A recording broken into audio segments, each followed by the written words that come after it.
It works. We're running. Okay, I'm gonna open the hearing.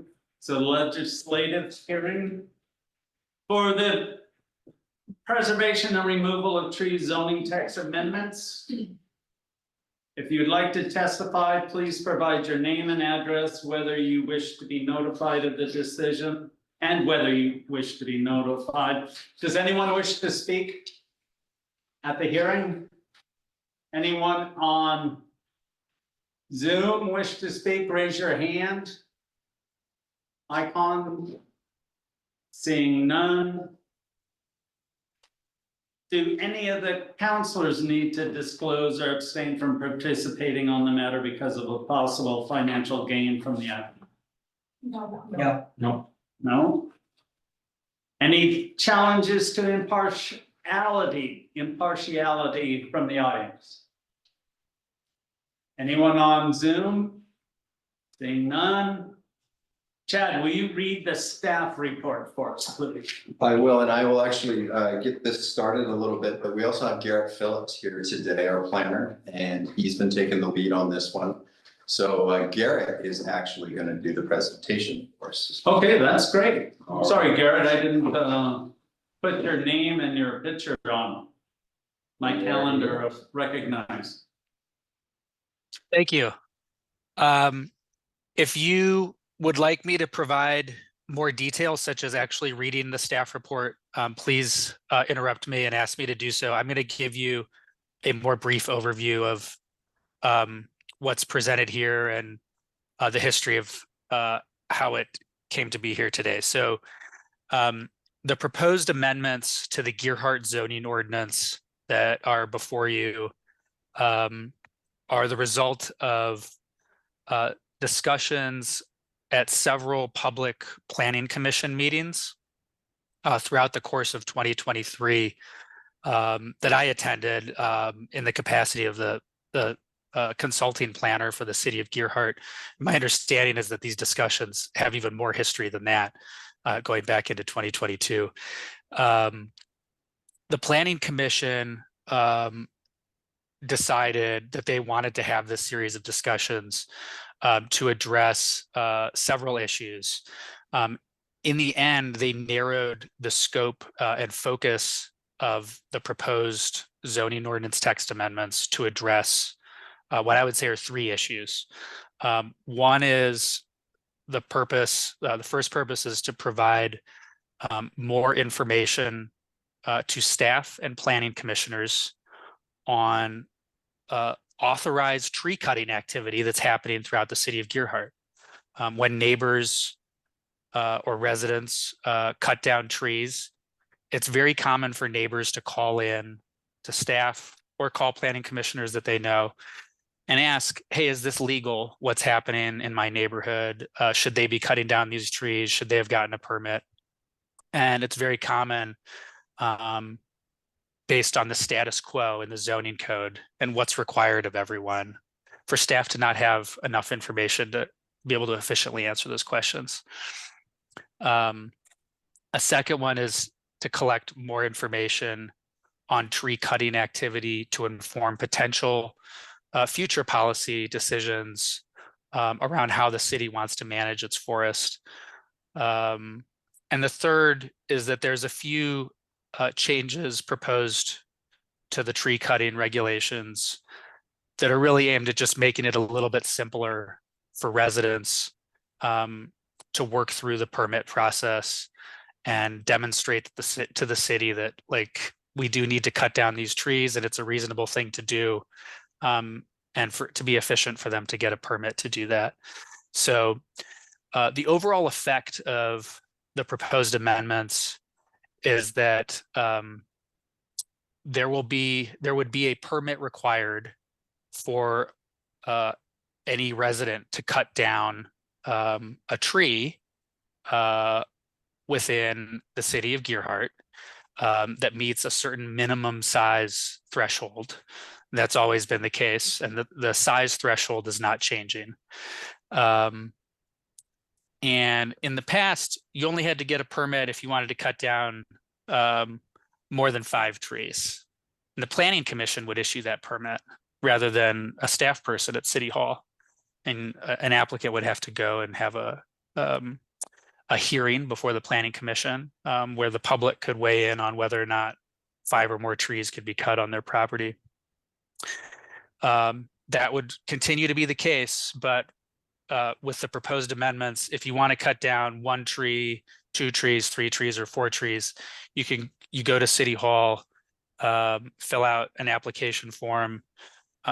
That essentially the purpose of that is to notify staff that you're doing it, and to notify staff of the number of trees you're cutting down, and then staff issue a permit, and you go on and cut your trees down. And if any neighbors call in and ask questions about whether that's allowed, there's a clear record of it. It's easy to answer, yes, that was permitted. And then if someone wants to cut down more than that, there's also a record of how many have already been cut. That's the main effect of what's proposed. And the staff report goes into a little bit more detail on the history of those discussions and a couple of other minor edits. For example, how the diameter, or how the size of a tree is measured. So again, as I was referring to before, there's some trees that are small enough that you could cut down as many as you want without needing a permit, and that's going to continue to be the case. But trees that meet this certain size threshold, you have to get a permit for it. And one of the proposed amendments is changing the way we measure a tree from being the diameter, which is hard for a layperson to measure, to the circumference. So you could, tie a rope around a tree and then hold that rope measurement up to a yardstick, for example. And so that's the basic proposal. The staff report also reviews several procedural requirements. For example, that we were required to have a public hearing before the Planning Commission. And the Planning Commission did hold a public hearing in November on the proposed amendments. And there was no public testimony for or against. The Planning Commissioners ultimately, at the end of that hearing, voted to recommend that we come forward to City Council and have a hearing here, which is required as well before adopting the amendments. As the City Council, the authority is ultimately yours on whether or not to approve them. Leading up to this hearing, in response to the public notice that we issued, we have still not gotten any public comments on the proposed amendments. So far, no public comment one way or the other, despite the lengthy Planning Commission discussions that took place throughout last year. So going forward, following tonight's hearing, a few different options that you have would be to, one option is to recommend that staff bring forth a final ordinance to make the amendments official, and that would happen at a later City Council meeting. A second option is to say that you don't want the amendments to happen at all, and to put an end to this discussion by recommending that the amendments not be adopted. And a third option, which you might call middle ground, is if you're interested in exploring some issue related to these amendments in more detail, is you could one, either keep the hearing open, requesting more information from staff and the Planning Commission for a later date where the hearing would remain open until a later City Council date, or you can send the proposed amendments back to the Planning Commission for them to work on it some more, hopefully with some direction on what you're interested in having them work on. What else is there to say? The two primary criteria that we have to consider when deciding whether or not to approve these are related to the comprehensive plan and basically the public interest and public need. So, you have as a city council, this is a legislative decision. You have wide latitude in making your decision. But the decision does need to be consistent with the comprehensive plan. And it does need to satisfy a public need. And so the staff report reviews why there's a public need for the proposed amendments, including providing some basic information on the public goods and services that trees provide and why a city has an interest in managing its trees and understanding how many trees are being removed from its forest. And the staff report goes on to review elements of the comprehensive plan, which the primary conclusion in the staff report is that the comprehensive plan doesn't have a lot to say about this, and that the proposed amendments are, in our opinion, consistent with the comprehensive plan. So the things that we were really looking out for there were sections in the comprehensive plan related to natural resources. So the goal 5 chapter, and we were looking for any references to trees, forestry, and like I said, natural resources. And so the conclusion of the staff report is that it's the Planning Commission's and staff's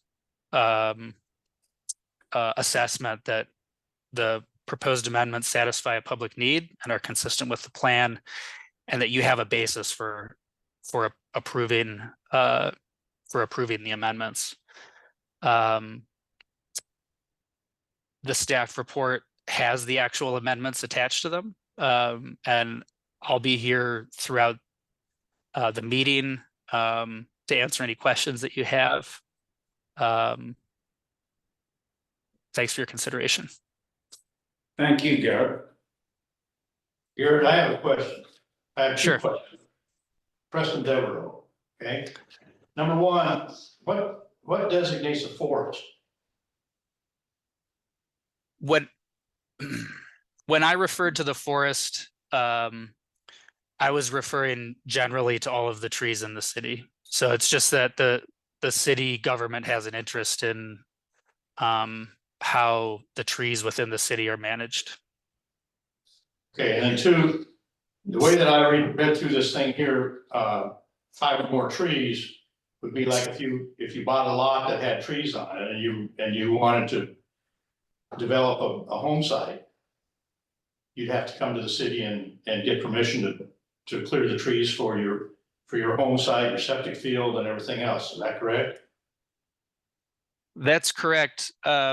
No, No. that's The not code- correct. Well, Garrett, if you look at 8C, it does not apply to tree removal in order to construct proposed improvements, including the placement of structures on site, sewage, disposal facilities, access ways, utilities, need to make essential grade changes or other authorized activities. And that tracks with state law. So if you're developing a parcel, you need to be able to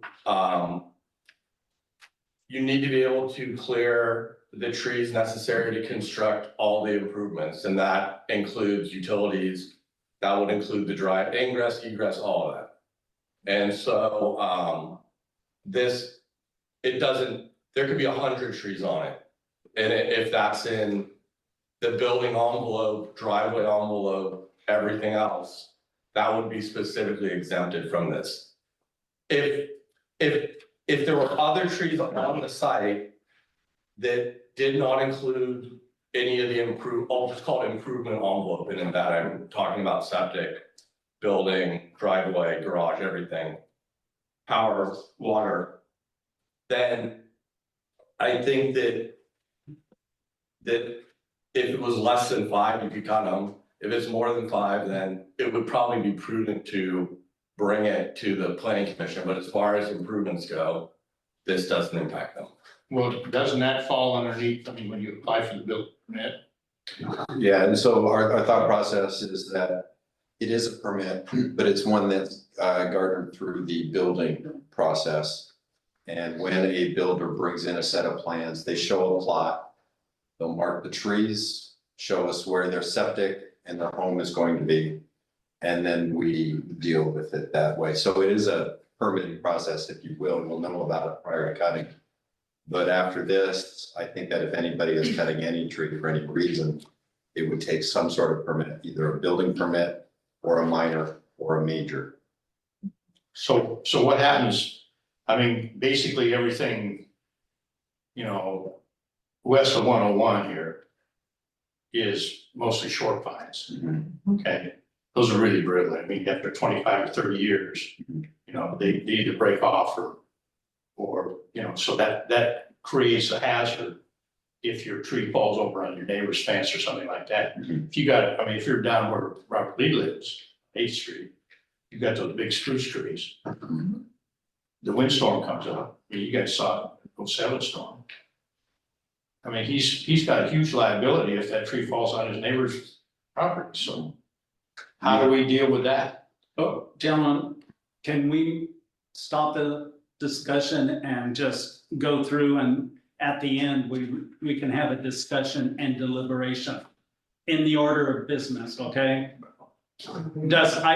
I just would like to have the proponents and opponents who aren't here, so we can move through, and When do you want us to ask questions? at the end where it goes, I close the public hearing and we move on to deliberations and discussion. That's all I'm asking, is postpone any more discussion until then.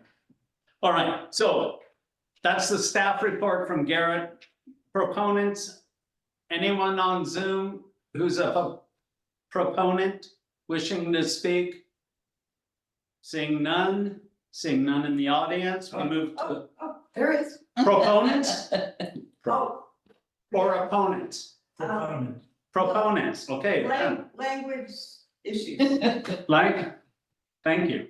I tried. All right, so, since you weren't here at the very beginning, please give us your name and address. I'm Bob Carson. I live at 226 Ridge Drive, and what I was going to say has been quite changed by listening to answers to questions. First of all, I want to applaud you for having a tree ordinance. Many towns do not. Gearhart has a huge variety of trees, from the old growth Sitka spruce to native lodgepole or shore pines, which incidentally, many of them live beyond 30 or 35 years. I've got 7 in my yard that were planted in 1995, and they're all very healthy and growing. We have exotic trees like Norfolk Island pines from South America, eucalyptus trees from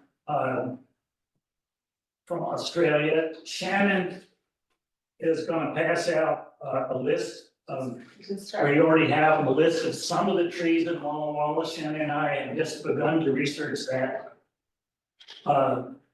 We have beautiful trees like holly trees, even though they happen to be exotic. As you know, trees provide habitat, shade on hot days, beauty, and strong wind buffers. Yes, occasionally one will blow down. Most importantly, they are carbon storage for the Earth's greatest problem, which I think you probably realize is global climate change. So although I applaud your trying to save more trees in Gearhart, I think you have to ask the question, do you want a town with homes everywhere, or with one with a lower density of homes and lots of green space?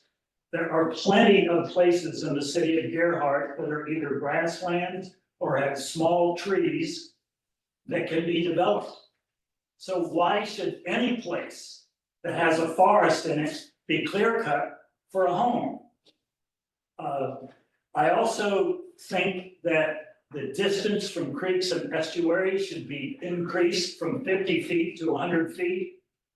In some towns that are greater than that, those types of places are a lot better for trees than they are for homes. As I've said here many times before, for low places next to the estuaries or water saturated, fine grained, organic rich sediment and will be the first places to settle and get inundated and shook apart during the tsunami which will come. I think that ought to be 100 feet minimum instead of 50 feet. I also think that the circumference should be 19 inches. It should be half of what you say. There are not that many trees in Gearhart that have more than 19 inches or more than a 38-inch circumference, so I think we need to save them. I also think that the neighbors should not know after the trees have been cut down that they're being cut down. They need to be known in advance. Somebody needs to post signs within 200 feet of where they're gonna be cut down for people to see. It's not gonna be any good for a neighbor to call the city and, oh yeah, they got a permit. I also think that in most cases, it should not be a single person. I realize that would be more work for a committee, but I just don't think it's wise to have a single person giving out tree permits.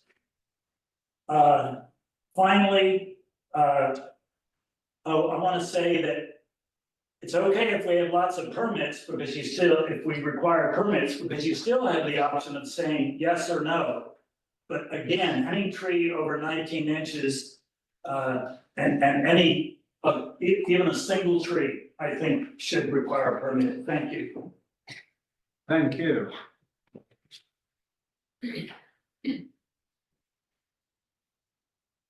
All right. Dan, Can I give my handouts before I start my time? I don't know. I have two. Okay, Oh, you got the handout. yeah, I thought we got the one.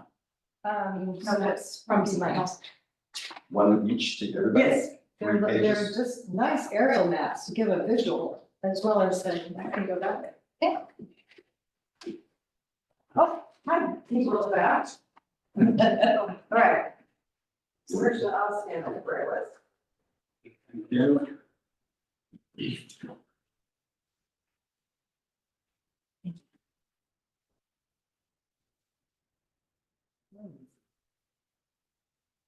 This is going your way. I should have put north, south, east, west on it, but different. Some of them are up. Some of us can see where the Yeah, I west think we is. can figure Yeah, I out. think the ocean indicates a good direction. You can tell by the golf course. That too. Okay, All right, name and address, please. Shannon Smith, 774 Pacific Way, Gearhart, Oregon, right down the way. All right. I brought you two different handouts today. Thank you for, I tried to actually email them earlier. One thing I will note is Robin Lane, a resident of Second Street, did email with feedback about the trees. So if that didn't get into the notation that there was public comment, there is public comment, so We'll search for that. they. What I brought tonight are two different things, none were all presented, city council. There's 3 aerial maps I brought to you tonight. I've been in contact since, 2 years ago with the Department of State Lands. Our former state land wetlands gentleman was named Dan Carey, who knew our area very well. He's been replaced by a woman named Katie Blombeck. She's fantastic. She worked with all Columbia River conservation projects, knows wetlands protection, tidal streams very, very well. She's been here to the area, Dan trained her, so she's up to speed. What I learned from Katie and from Dan is that we have a really special environment here in Gearhart that is quite unusual compared with many of our other cities down the coast. If you look at the first map, which is the big estuary, you can orient for where our Mechanical estuary is. The second map shows you an overview. And forgive me for being a little bit grainy, but you can see both the Mechanicum and the Neawana that go through Seaside. And on our side, to the north, our creek is green. Along the creek on both sides, well, mostly the western side, are the ancient Sitka spruce. And they were able to survive here and maintain here through the 100-degree or hundreds of mile-per-hour storms through Columbus Day, all the different storms that have hit here, because they're behind this dune. And the roots of them are, down deep as you can be, into many of the wetlands that, again, are line the creek. It is a special environment. So the terminology that the state uses is called aquatic resource of special concern. It is different than wetlands. It means it's a special forest environment. And these trees here are a really unique special forest environment. The trees that line this section, particularly right back here, I'm pointing to the north, are probably 500, 600-year-old trees.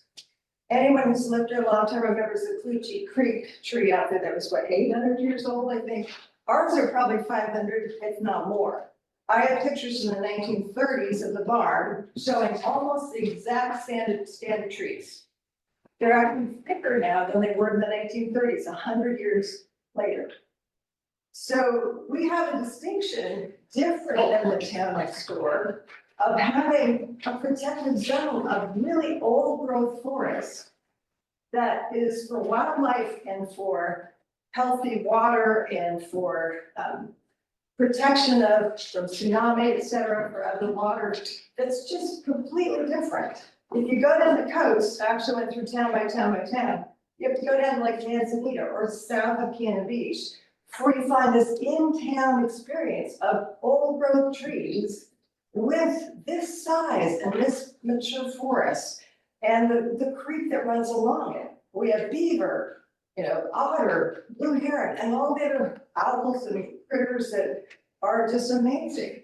So building in this section is impacting a resource that is priceless. 1 minute.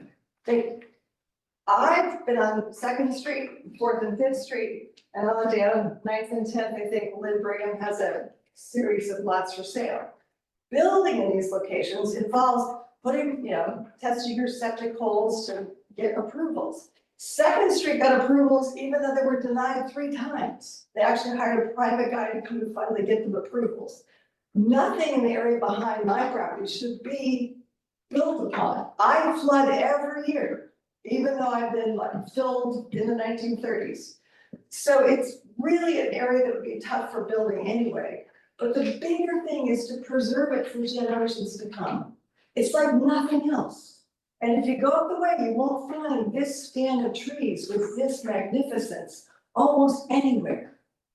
So it's incredibly special. And we can take advantage of it in preserving it and being the heroes that actually preserve things for our kids' future and our good health. So thank you. Thank you. Are there any more proponents in the audience? Okay, any proponents on Zoom that wish to speak? Seeing no raised hands, of course, I'm limited by 1 picture. Correct. All right, any opponents in the audience? Any opponents on Zoom? Seeing none, is there any neutral testimony? Anyone wishing to be heard with neutral testimony? On Zoom, anyone with a raised hand? Okay, with that, I'm closing the hearing. We now will go, Preston, to discussion and deliberation. Thank you for indulging me. Well, my concern is that people, that have got these full sick of spruce and, just to be clear, the spruce along the river there and everything like that, they don't have a deep root system. Okay, they have a wide root system, so when they blow over, they take a lot of earth with them, right? I'm just concerned about people that have existing trees and spruce. I logged for 10 years. You go to cut something like that down and 9 times out of 10, it's rotten on the inside. So it does create a hazard. And it's like the elk issue, okay? If you go down the highway and you run into an elk, that's your problem. If the elk tears somebody's fences down that has livestock and you run into one of their livestock, that's their problem. So I'm just concerned about the people, the citizens, the property owners who have these big trees that everybody's gonna get up in arms about if they see some guy coming and cutting them down, even though it's a safety issue. So that's all, that's my concern. Okay. Thank you. Anyone else want to discussion, deliberation? I have questions, more than discussion, and I think maybe those should wait until we go to vote later. Okay, Madam Councilor, we're not bringing an ordinance to you at the moment. Okay. Yes, So this then I is, will go you're ahead. going to give us instructions to move forward with the ordinance as written, or make any changes that you may Okay. see, or to vary it, or to not do anything at all. Okay. Not vary it, And excuse I me. don't want to jump the line, either. Cool. but we have it on our list under new business Yeah. for discussion. So is this discussion we're having now for this ordinance, and we're not gonna put it on new business? So And you we can just decide to say, go ahead or can do not? both. You can discuss at this moment if you choose, and to discuss any of the questions and things that may have come out. Later in the agenda, again, there's another discussion opportunity for you as well. I think that's a little confusing on the sheet that I gave you. Yes. But in this point, you could have two discussions. Right, we could go for it and then we can change our mind and say no. Yes. Okay, thank you very much. Okay, so.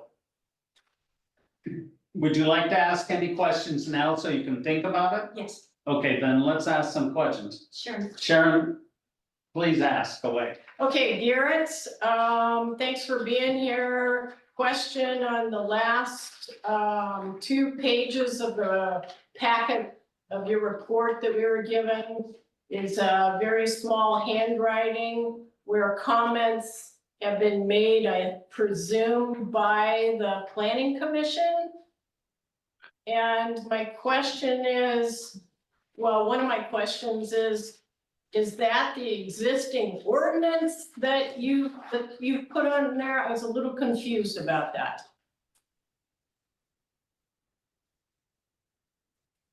One moment, please. I'm just trying to find the handwriting. But it's not handwritten, but it's box comments. Okay, Oh, you have handwriting on yours. No, that's my handwriting. Okay. But it's So the, you're talking about the box comments on the right? yeah, Yeah, the typed box comments right side. okay.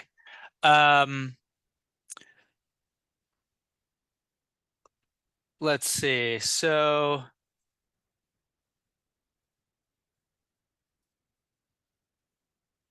I'm looking for you as well. You're wondering if it's part of the same thing? no, my first question is, are those 2 pages the existing ordinance that they worked No. on? Okay, so I will say that further towards the beginning of the packet is Exhibit A, which is the final proposed amendments.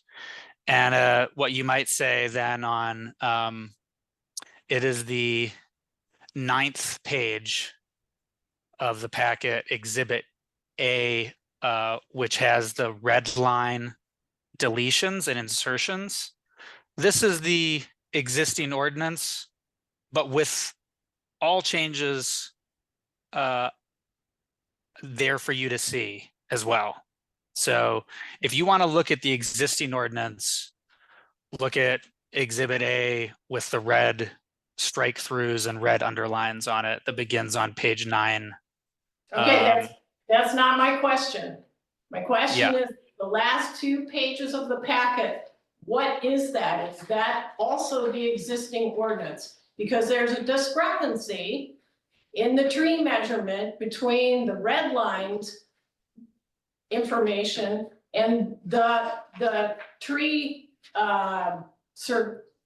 circumference on included in the last 2 pages. So in the last 2 pages, it says 30 inches circumference, 30, 30.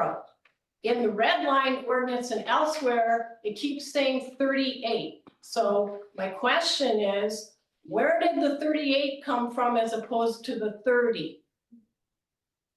Okay, so the last 2 pages is part of an interim draft that the Planning Commission was considering. And what I'm going to do right now is look at the actual Gearhart zoning ordinance posted online to confirm to you what the current ordinance says the measurement is. If Okay, And I'm gonna tell you that the preservation and removal of trees, according to my zoning ordinance amendments through 2020. Definition B says, tree is defined as follows: any tree greater than 12 inches in diameter is measured at 4½ feet above the existing grade. And that is the thing that caught my eye, is that we're on 38 inches. And in this paper, at the very bottom under 6B under definition, it says 30 inches in circumference or 4½ feet at grade. So I believe we have to have consistency any way we look at it. And if it's already written in our definition, in our zoning code, and we're changing something else, though this could be under 6.070. If I can interject, I think her simple question is, at one point you're saying 30 inches, and then when the final proposal comes to us, or somewhat final proposal comes to us, it's been changed from 30 to 38, and I think that's what she's concerned about, is how to, there's no apparent discussion, how do we get from 38 to 30? okay, can I Whatever it was, sorry. okay, so in the Gearhart zoning ordinance last updated March 2021, the definition is that any tree greater than 12 inches in diameter is a tree. And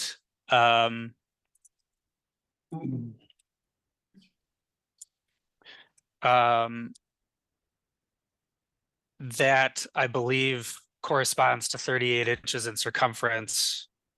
Well, 12 inches would be So- 30 inches approximately. it is, Approximately 38. yeah, it's 37.7. 3.14159. I just did the math, and so a 12-inch diameter is 37.7 inches in circumference. So rather than measuring through where the tree is not in diameter, where it's not. This blue copy here is a working copy, it's a draft, it's no longer valid. That is not being considered. The one that Okay, we were that's not considering my, that's not was my this one question. here. That's not my question. My So question is, this is the working copy, and it says 30 inches. What transpired that it went from 30 inches to 38 inches? I think 30 inches was a throw in before we did the math. And then we did the math and found that the circumference should actually be larger. Well, the comment says changed measurements, covers somewhat smaller trees than before. That's the comment that's next to it. So was that changed in the planning commission discussion? I'm just wondering how it went from the 30, which was proposed, to the 38 that's in the corrected document. That's my question.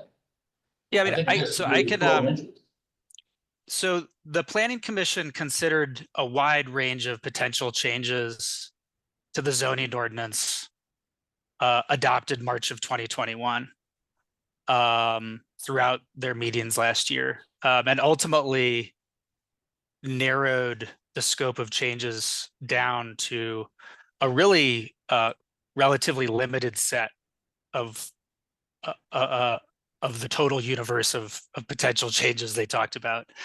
And so at one point, yes, they considered changing the definition of tree so that smaller trees would be included. More trees that are smaller would need to get permitted for cutting.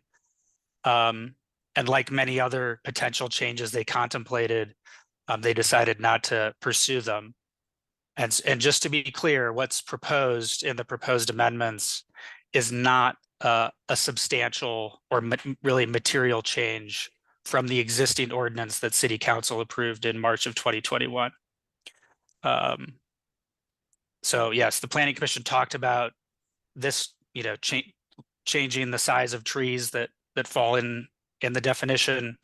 They talked about a variety of other potential changes, but ultimately decided not to recommend going ahead with those. Okay, so what you're saying, it was a discussion process and a conscious decision. It's not a discrepancy in the documents or anything. That's what I hear you saying. Correct. Yeah, it was the result of deliberation and planning commission meetings. If you'd like us to be more precise with the measurement, as you pointed out, 12 inches diameter is not exactly 38 inches circumference. So there is a slight change in the tree size being proposed here, of about a quarter-inch circumference, but we can be more precise. Thank you. I have a couple other questions for you. In that same proposed document, and I think it carries over into the red line document, it talks about the planning commission may grant or deny a request for tree removal. And I'm wondering what that process would be. So would the property owner, I'm just trying to get a feel for what that would look like. So the property owner would take that to the planning commission, or the city manager would take it to the planning commission? I just was wondering what that process would be. Sure. So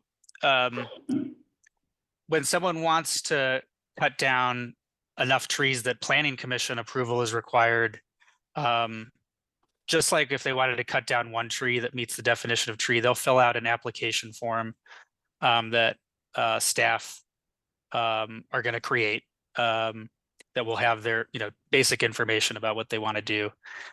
Staff will then schedule a planning commission meeting, and there'll be a deliberation, based over the criteria and the facts of the case. And that the only thing that's changing from the past in that regard is that there's actually going to be an application form, which in the past we haven't had one. And that's really it. I mean, the goal is that there'll be more information to consider, because staff will actually know whether trees have been cut already in the prior 12 months. It should lead to the process being a little bit more orderly, but. Okay, Karen. Are we gonna have a discussion now, or are we gonna have it later? I'm still. We're going to have it later. Okay. We bring it. Any other questions? Okay, I have a question for you. I don't see in any of the comments, and was there any discussion about, well, I see that you made some exceptions for emergency situations, but they require the city administrator to be available for them. So I have a concern. We have a winter storm on weekend, and he's out of town, and I have a tree that is damaged severely, about to come down on my house or nearly felled, whatever. I don't see that this legally gives an exception to where I can take emergency steps without the city manager or city administrator being available. That kind of concerns me. So I'm just going to say that. Hold on to that thought. Number two, this is a question. Was there any cost analysis as far as staff time? How much we're now going to put more burden on the staff to review all of these? And then you've also removed the requirement that they get an actual arborist to come in and make a decision on what's a diseased tree and what's not. which means that we are now open to more possible litigation down the road. Was there any kind of cost analysis done as part of the discussion? So there was no cost analysis done. There's a few parts to your question. I just answered the last part as clearly as I could there. So the first part of the question is that the proposed ordinance does not differ from the one adopted in March of 2021 in terms of what it requires people to do when there's a hazardous or dangerous tree. So we're not making it, this doesn't make it harder than it was before to cut down a hazardous or dangerous tree. Yes, you're supposed to get approval from the city. You know, I don't think it's anyone's intention to make people second guess correcting an imminently hazardous situation. Perhaps the ordinance, the proposed ordinance should, could be improved to be more clear about that. So we're definitely, listening to your comments in that regard. When it comes to cost analysis of staff time, again, there was no analysis done. My understanding from the Planning Commission's discussions, which staff participated in, is that they seemed to confidently feel that it was just a clear-cut matter, that it would make it would reduce the amount of time they have to spend addressing public concerns about neighbors cutting down trees if they had a permit record that the tree cutter had come in and gotten approval to do it. But no analysis was done. Okay, well, I'll save any further comment I have on that for our discussion. So my next question is about the determination, the definition that you have of a tree, whether it's 38 inches or whether it's 30 inches. I think I am the perfect person to read through this and tell you where there's a problem with this and that. I don't know that much about trees. And when I first moved here and bought some property, I had some trees that I thought were diseased. I had a tree that I definitely knew was dead. I didn't know if I could take it down or not. I looked at the tree ordinance as it stood with the 12 inches in diameter. And my question was, can you stand up? I need a visual. You're gonna stand up. We're gonna do it. You're my tree. You're my tree. Okay, you're my trunk. This is your branch. 4 feet off the ground, am I measuring just this, or am I measuring this? Oh, is that a tree? Yeah. Or is this the tree? So I think that we need to clean up that language. I think there needs to be some more discussion on that, because I have bought trees in the past that I was told were trees and apparently looked very much like trees to me, but they also had a bush-like growing structure. So I think that we need to be a little bit more clear about whether we're talking about a trunk or the largest branch or whatever would be the best verbiage or terminology for that. I think it could be a little bit more clear for people like me who don't understand a lot about trees. The next thing is I'm gonna share with you, I have a very serious concern about removing. I've always felt like an arborist needs to be part of this process in many instances, especially in the more than one tree, when your justification for removing more than one tree is that your trees are diseased. I don't know a lot about trees. Now, I spent some time with Chad, walking around looking at trees and talking about trees, and he seems to know a lot about trees, but I still don't think he's an expert on trees. And I think that if we remove our ability to rely on an expert to weigh in and give us an opinion, I think that we are opening the city up to a lot of problems, and as particularly we're not going to be standing on very firm ground when it comes to defending our position if we remove a requirement that an arborist do it. And my concern with that is twofold, but most importantly, it's protecting the citizens and their money I don't think that a city should spend a lot of money defending that somebody had a diseased tree, which is what that process would require. There's a lot of city staff involvement, which means money coming out of our taxpayers.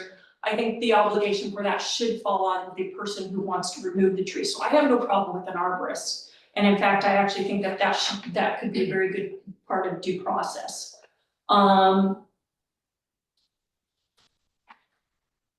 And then one more comment that I have for one more comment. And then Mr. Carson, do you know how many of you did this inventory? Yes, Jen and I did that. I don't know very much about trees. I do know that we do have a problem here in our town with some invasive species type things. Are any of the trees on this list invasive species? Holly is, but Okay. it's Hawthorns are also. beautiful and people like it. Right, but some versions of hawthorn are also invasive, and by invasive, we mean that they could be detrimental to the rest of the trees or other trees in the environment. So, when we're cleaning up our wording here, I think that we need to address also the ability to remove trees that are invasive. Because of, you know, as much as people might like holly, I don't want a holly in my particular yard. And if somebody were to plant one in the next door neighbor, I'd have a problem with that. And I think if we're gonna attack this and we have an opportunity to clean this up and make it better for us, I think we should address all of that kind of stuff. Few of them are more than 6 inches in diameter. Holly's pretty small. If I could say 2 more quick things. The standard measurement of the diameter of a tree is its breast height. It's called DBH. And you are right that some trees change diameter rapidly, but that's a standard definition. And I thought of something else, but I already forgot it. Thank you. Oh, I think you said that the landowner should pay for the arborist if he or she thinks it's diseased, but it's not obvious to everybody else. Anything? No, that's it. I'll save everything else for discussion. Anyone else with comments, discussion, deliberation? I close the hearing. All right. I'm going to open the city council meeting for January 3rd, 2024.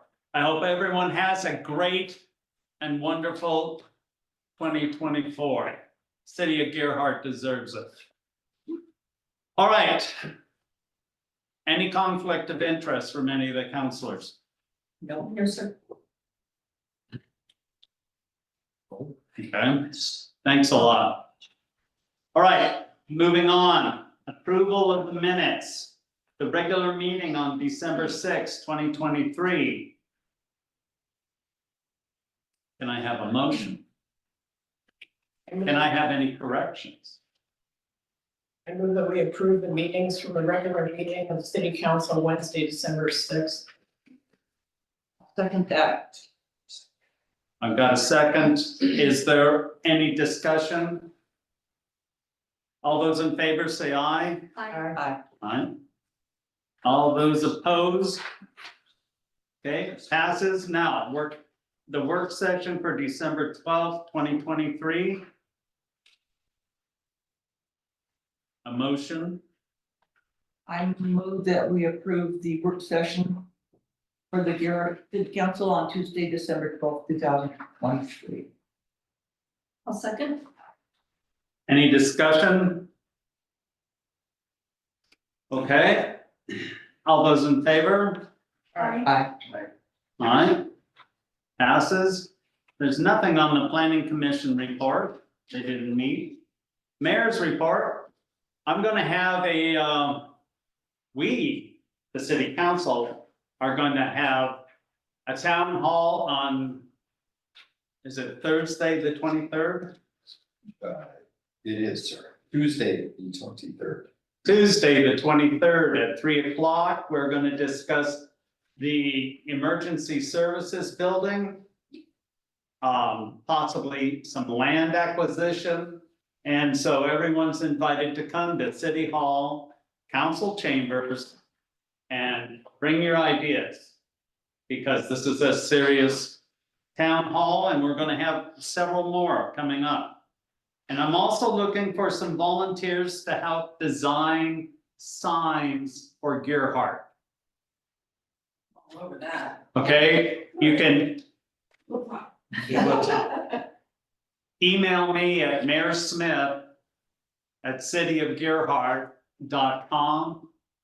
And I'll be in touch. I'd like to move as quickly as possible with these signs and the fonts and whatever else you call signs for. And the purpose of this would be for Everything in Gearhart. a new brand. That it's just making Gearhart uniform and bringing in, you know, the ridge path, our pathways down to the ocean, everything like that. All right. Tennis courts. Tennis courts, pickleball. Whatever else. The parks. Yep. Whatever we've got, we need signs for. Standardized. Standardized and, thank you, professional. Not like the mayor. Council reports, Preston, Nothing. Rita, Well, after the last city council meeting, the bench committee met with Chad to see what we could do to hurry up this process, and I'm sure he has a lot to say about it. And that's my report. okay. And then we'll go on to Dana. Actually, this has been a relatively quiet month for me. I helped with reviewing the employee handbook, answered emails, and, I am going to be attending the next League Board and Small Cities meeting in Bay City on February 2nd. We are also gearing up and looking forward to, planning for our holidays next summer, trying to establish appointments with, or meetings with the state to talk about what we can do to make things better than they were last year, building on what we did last year. All right. Sharon, Chad and I met via computer with two representatives from the Oregon Parks Department regarding the benches on the dunes. They gave Chad a list of things that they wanted to obtain from him. They sounded fairly positive about us being able to put more benches out there, which is what we'd like to do, and also perhaps moving the benches that are out there a little closer, all of which is gonna be on their property, pretty much. The elk situation, I had a meeting with Pam Webb, who's one of the Clatsop County Commissioners. And updated her on what has happened with the Gearhart herd. And everything that we have done so far regarding that. I also was one of 4 people to testify in front of the Fish and Wildlife Commissioners in December. We just were visitors speaking. My impression was that perhaps went in one ear and out the other. They did have a representative, their wildlife representative, Brian Wolford, got up and spoke for about 10 minutes, and I think that they probably listened more to him than to us, whatever. And then lastly, elk sightings in Gearhart. I've had multiple reports of people seeing 4 or 5, a group of 4 or 5 elk in central Gearhart. And I've also had 2 to 3 reports of approximately 16 elk being seen in the vicinity of the Seaside Airport. So we're not done with the elk question. There is a group of people who are pursuing that. That's all. Okay, is Sergeant Ian here? He is not. He Okay. texted me, he said he got rolled into, or he's on a call. He got rolled into. He got rolled into a call. Okay. Then we'll go to the fire chief report. Chief Como. Thank you, sir. I'll start off with a quick recap of data and stats for last month, December. We had a total of 44 calls. That broke down to 22 in the city limits, 18 in the district. We sent auto aid out 4 times, 2 to Seaside for both for structure fires, once to Cannon Beach for structure fire, and then once to Warrenton for motor vehicle accident. We received aid once, just like the month before, medics was unable to transport, and so then Seaside Fire with their new transport cable ambulance transported the patient for us.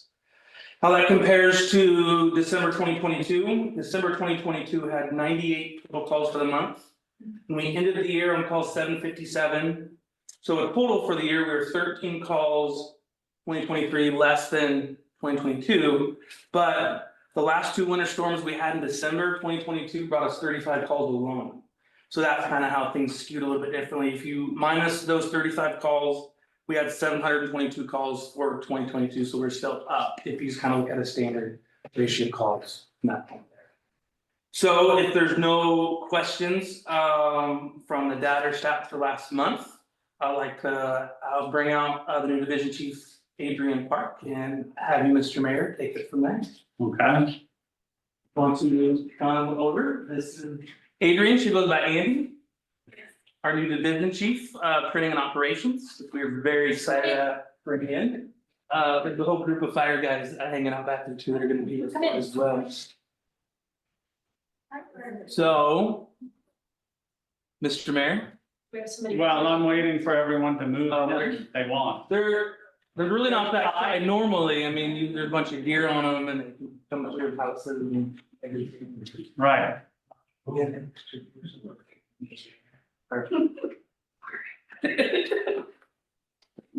Yay, forever. All right.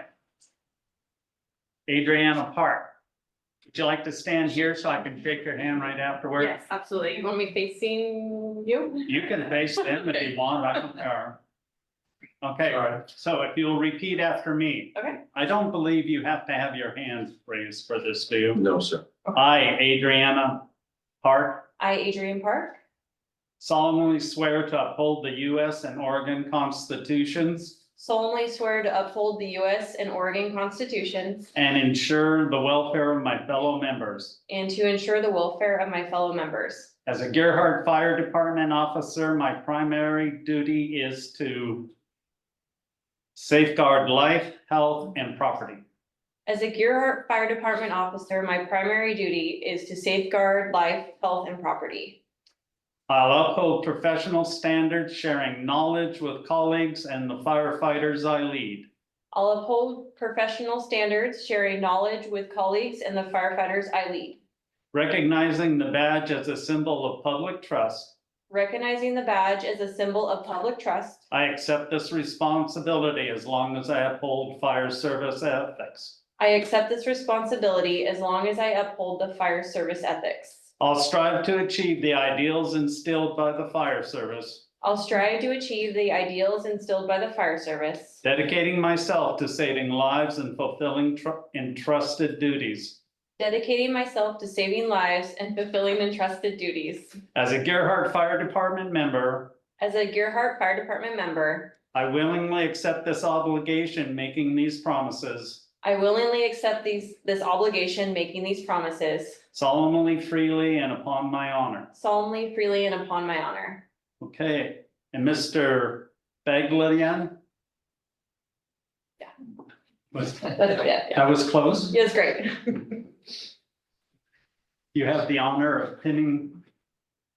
You want my glasses? Because I'm staff. Oh.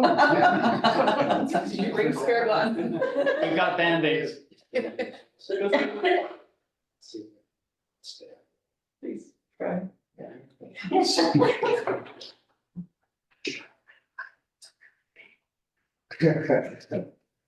We're trying again. There you go. There it is. Oh, I can see that under the nail. Now I do have.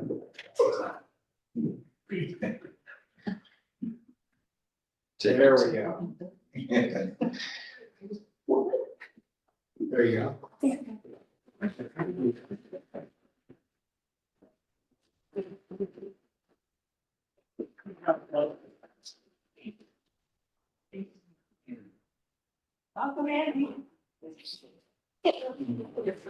Yeah, you bet.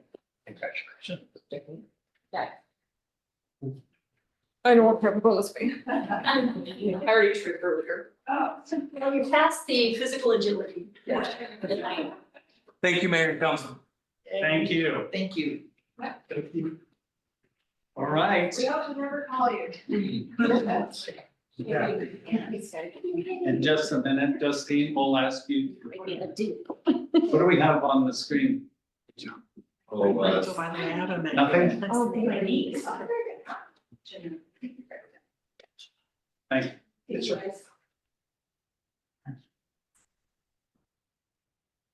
Thank you very much. It's good to meet you.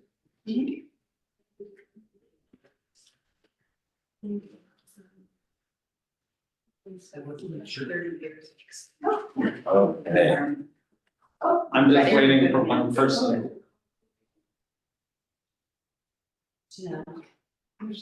Okay. That's great.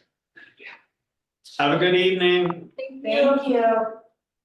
All right, now moving on to city treasurer, master of money. I wanted to start by following up with some questions of the last city council member that were asked. Rick had asked about Northwest Natural Gas and their franchise fee, which is paid annually in March, and CenturyLink pays theirs in February. So we'll be seeing those in the next couple of months. They just make one payment each fiscal year. I wanted to follow up with some of Councilor Cluffer's questions about Sounder Strategies. They are a professional service that we had procured through an RFP process. The activities that they perform are groundwater data management and water rights compliance reports, which are required by the state of Oregon because of our permit at the Nicoxie and for our water system. So they provide and prepare those reports and submit them to the state for us. They monitor and gather data on a monthly basis, but they only invoice us occasionally. It's not on a regular cycle. Our annual agreement with them is about $69,000.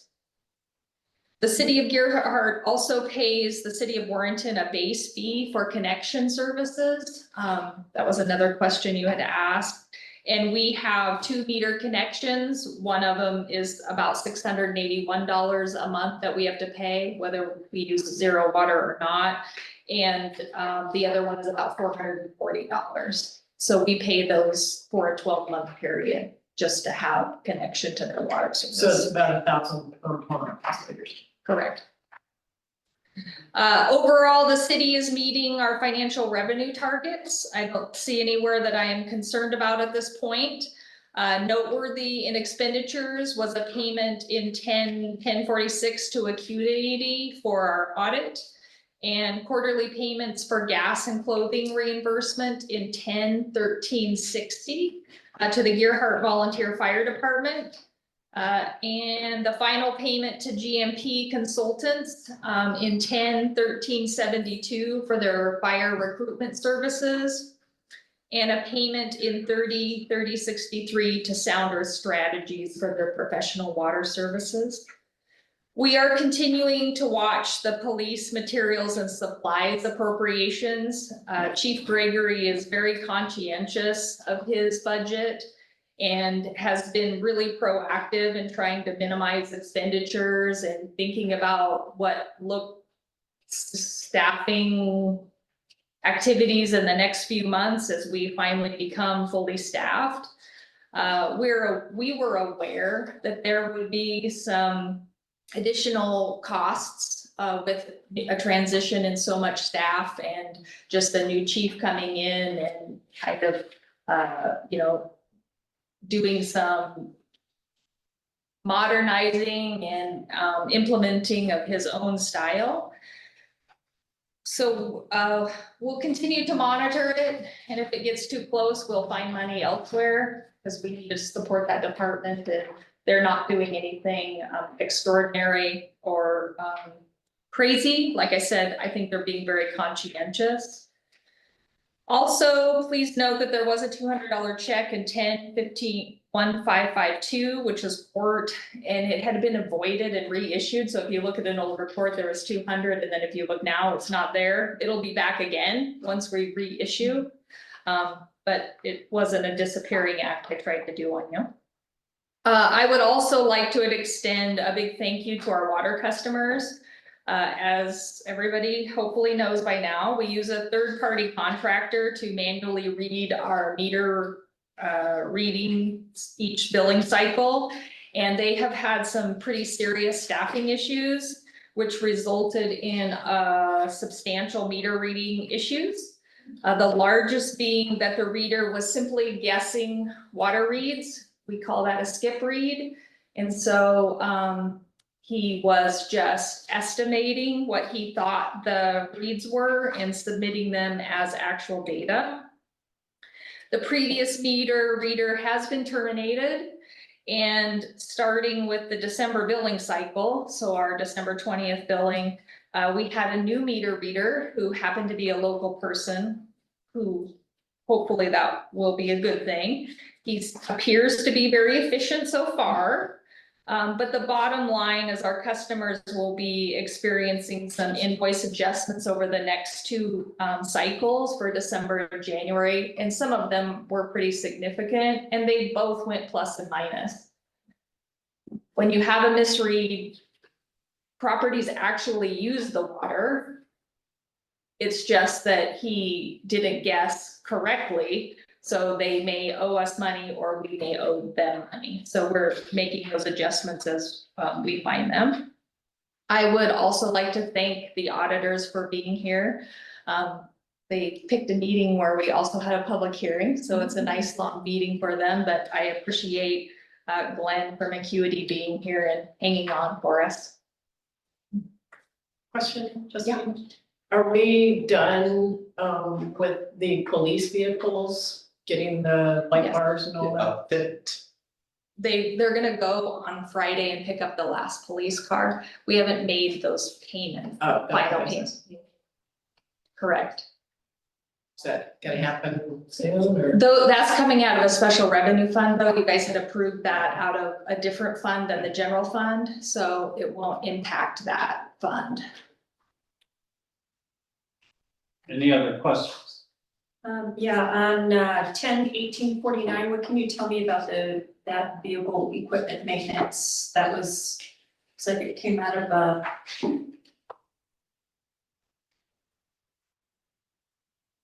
say the number one more time again, 10-18-49? So it's 18.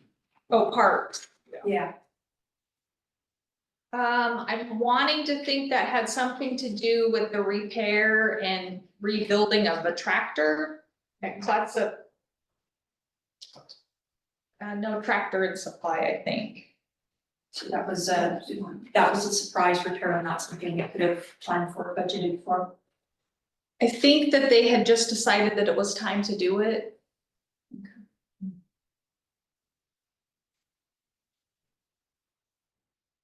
And I can look, Dana, to follow up on it.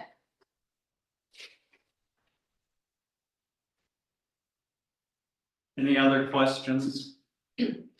Just to add, by our estimations, it looks like we're down about $10,000 over last year on overtime. So far to date for the fiscal year. Good. So, Running short. yeah, so things have been running fairly smoothly. We are still spending some money in overtime, but it's less than last year, so it's good. All right. Thank you, Justine. City attorney, Peter. Well, we're still, and I keep Chad in the loop on this, we're still trying to make sure that Portland State is both accurately assessing our population so that we get our fair share of state revenues, and also that they are estimating our future population at a as accurate a level as possible to ensure that future funds, we will receive them, as well as it seems like the county's gonna have to do another billable land inventory and housing needs analysis. And so I just want to make sure that those numbers are as accurate as possible. The Portland State folks that are doing that work now were not around during the last cycle, so hopefully that we continue to get kind of what we're entitled to, and also that, because they look at housing countywide, that we have really a needed housing problem, and so we need that their estimates to reflect real numbers, so that whether it's an expansion, which for us is likely, maybe a very minor one, but not a major one. But for other cities in the county that do have that capacity, that they would be able to do that. Or do a rezone if necessary. We have an application coming into the planning commission regarding some zoning issues. And that's for the planning commission. Doesn't make sense for us to talk about it now, but I think that as I've looked at our zoning map, I'm not sure why some things were put in the zones that were put in, because that doesn't reflect the reality of what's built. If council decides that that's a project that you might want to do right zoning, which I think would, a benefit of that would be it would make parcel by parcel applications through the city's planning department, and it would make those less likely if we had a zone that reflected what was built in it. I would recommend, if that's something that would be a council priority, and I don't know that it would be, but if it is, we might want to do that on a comprehensive basis so that we could do multiple corrections at once, rather than it's a piecemeal approach, because Garrett and I have spent not an insignificant amount of time on the code language that's going to be coming in front of the planning commission, and just working through to understand why that code language is a code language, and collateral impacts that it might have around the city, making sure there are none, and all of those things.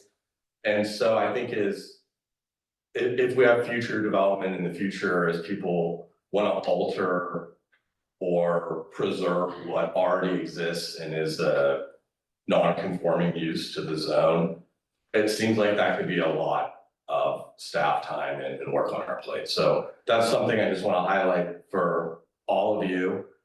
There is going to be another housing bill that's going to go through the legislature this time.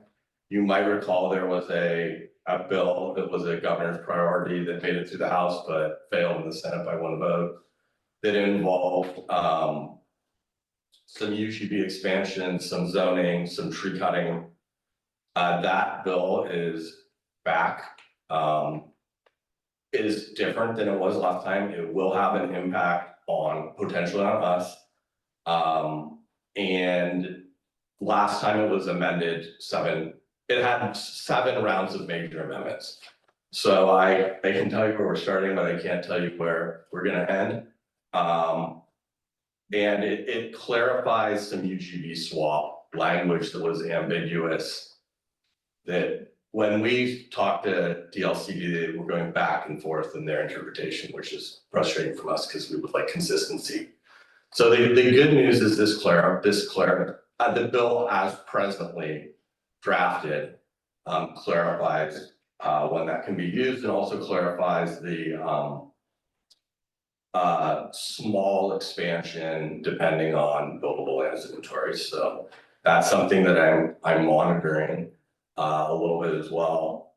And then the last thing is I have gotten some questions on the ability of our short-term rental ordinance to apply to areas that are inside our planning. So the two unincorporated neighborhoods that are not within the city, does our short-term rental apply there? And it doesn't. If they're regulated through the county, a question of, well, could it? And the answer is not unless they annex into the city. And then I got some questions regarding whether the city could police that activity. And the short answer is no.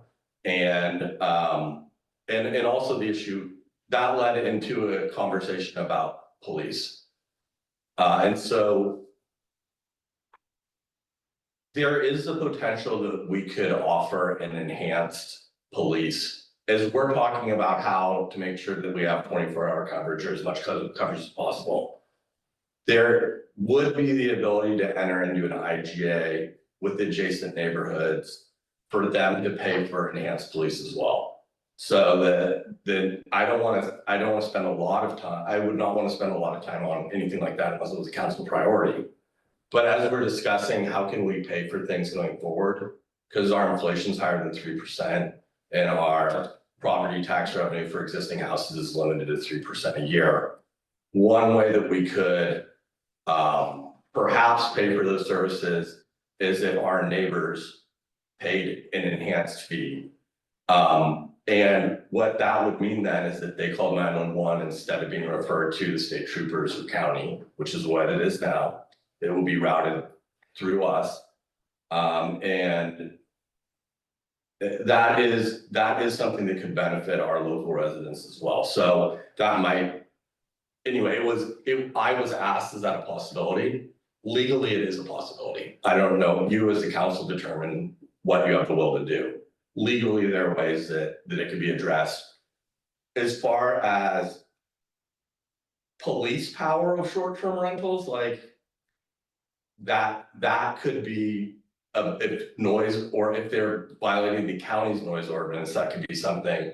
But the only way our short-term rental regulations would apply is if a neighborhood annexes into the city. So that's kind of, and if it had been one call or question, I would just say, hey, Chad, it's kind of on the radar. But it's been enough questions in the last couple of months. I think people are feeling maybe a little less safe. They want a little bit more police. So there are options if that's something you as a city council would be interested in pursuing. And that is all I got, unless you have any questions. It would seem to me that if an unincorporated area outside the city is having problems with their short-term rental policy, that's up to the homeowners association. That legally is exactly correct. Okay. I mean, I think it's great that they're reaching out to us and want police protection. I mean, that's another way to help fund the police department. Yeah, no, we were talking about this short-term rental thing, and I said, if we were policing it with our police, because we had an IGA with the county, it could apply to if the county, I assume the county has a noise ordinance too, but anyway, so something like that. But I said, you would have to pay into, we'd have to form like an enhanced district. But yeah, I think that if they want it and you guys want it, then that's something that we'd have to determine what a fair amount to pay would be. So that would be two different areas that are asking about enhanced or some kind of police coverage? And I don't know the scope of the short-term rental issues in the Highlands. My understanding is there's some short-term rental. They have a lot of short-term rentals.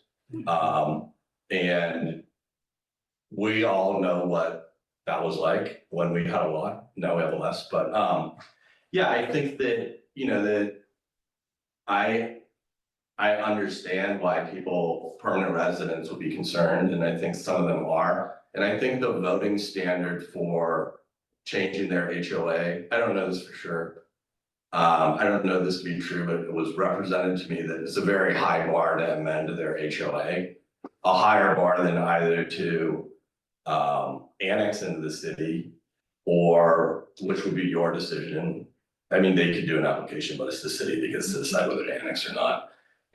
Or any sort of, any sort of special enhanced district that would just be like a simple majority vote of those voters. So maybe that's why they're contacting us, is the bar to change their HOA documents is too high. And I know that Chad's gotten a couple of inquiries too. And then I don't believe the Palisades have maybe short-term rental issues. There are only 1 or 2 houses that are on that, but the desire of more police, I think that that's something that might be of interest to them. So. Well, I can see the Highlands one. I mean, you know, the police go on out to the reserve. So I mean, they're right next door, and these guys, you know, they're behind that gated community. Right. They want the same, but they don't want to get rid of the gates, so. Peter, has there been interest from the Highlands to be brought into the city? Well, I think that the issue with that will be the gate. So, I mean, I remember. Explain to me why that's an issue that I'm reading. In our zone code, it says thou shalt not have a gate in the city of Gearhart. So there are no gated communities in No the city. gated communities. So my understanding, and this is from Mayor Widow, so it was a while ago, was that they didn't want to remove their gate. So that they had wanted to annex into the city, but they didn't want to remove their gate. So that would mean that the city would need to amend the ordinance. It would, the city could either remove their gate, and if the city wanted to annex them and they wanted to annex, that could happen. Or the city would need to amend its ordinance in order to not prohibit gated communities. Or we could maintain a status quo, but then they can't rely upon our ordinances regulating things like short-term rentals. They're under the county's purview. You can't grandfather in a gate. No, there's an ordinance on the books that Gearhart has no gated communities. Right, but what we're saying is we've got so many quirky areas around here, we were already talking about that are in compliance with the zoning that was created at the time that they were existing in the zone, just ignored them. But I'm not suggesting that we make more of that situation, but is there any kind of a workaround for that? And what would be the most efficient workaround, I guess? I mean, we could do what we did with the fences, which was, there was an hour where there was no fence ordinance in effect, and then there was a fence ordinance in effect, and every existing fence in the city became a pre-existing non-conforming use. And the reason that we did that is because some of the fences had been built legally before there was any ordinance whatsoever. Some of the fences may have been built with the prior city manager's agreement, even though they didn't.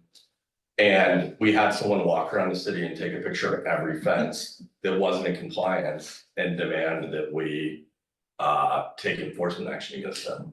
So what we did instead is we revoked our fence ordinance, imposed the fence ordinance, and then thanks to the resident who had taken pictures of all the fences, we had a complete inventory of all the pre-existing non-conforming uses. And that means that they get to repair their fence if something happens to it.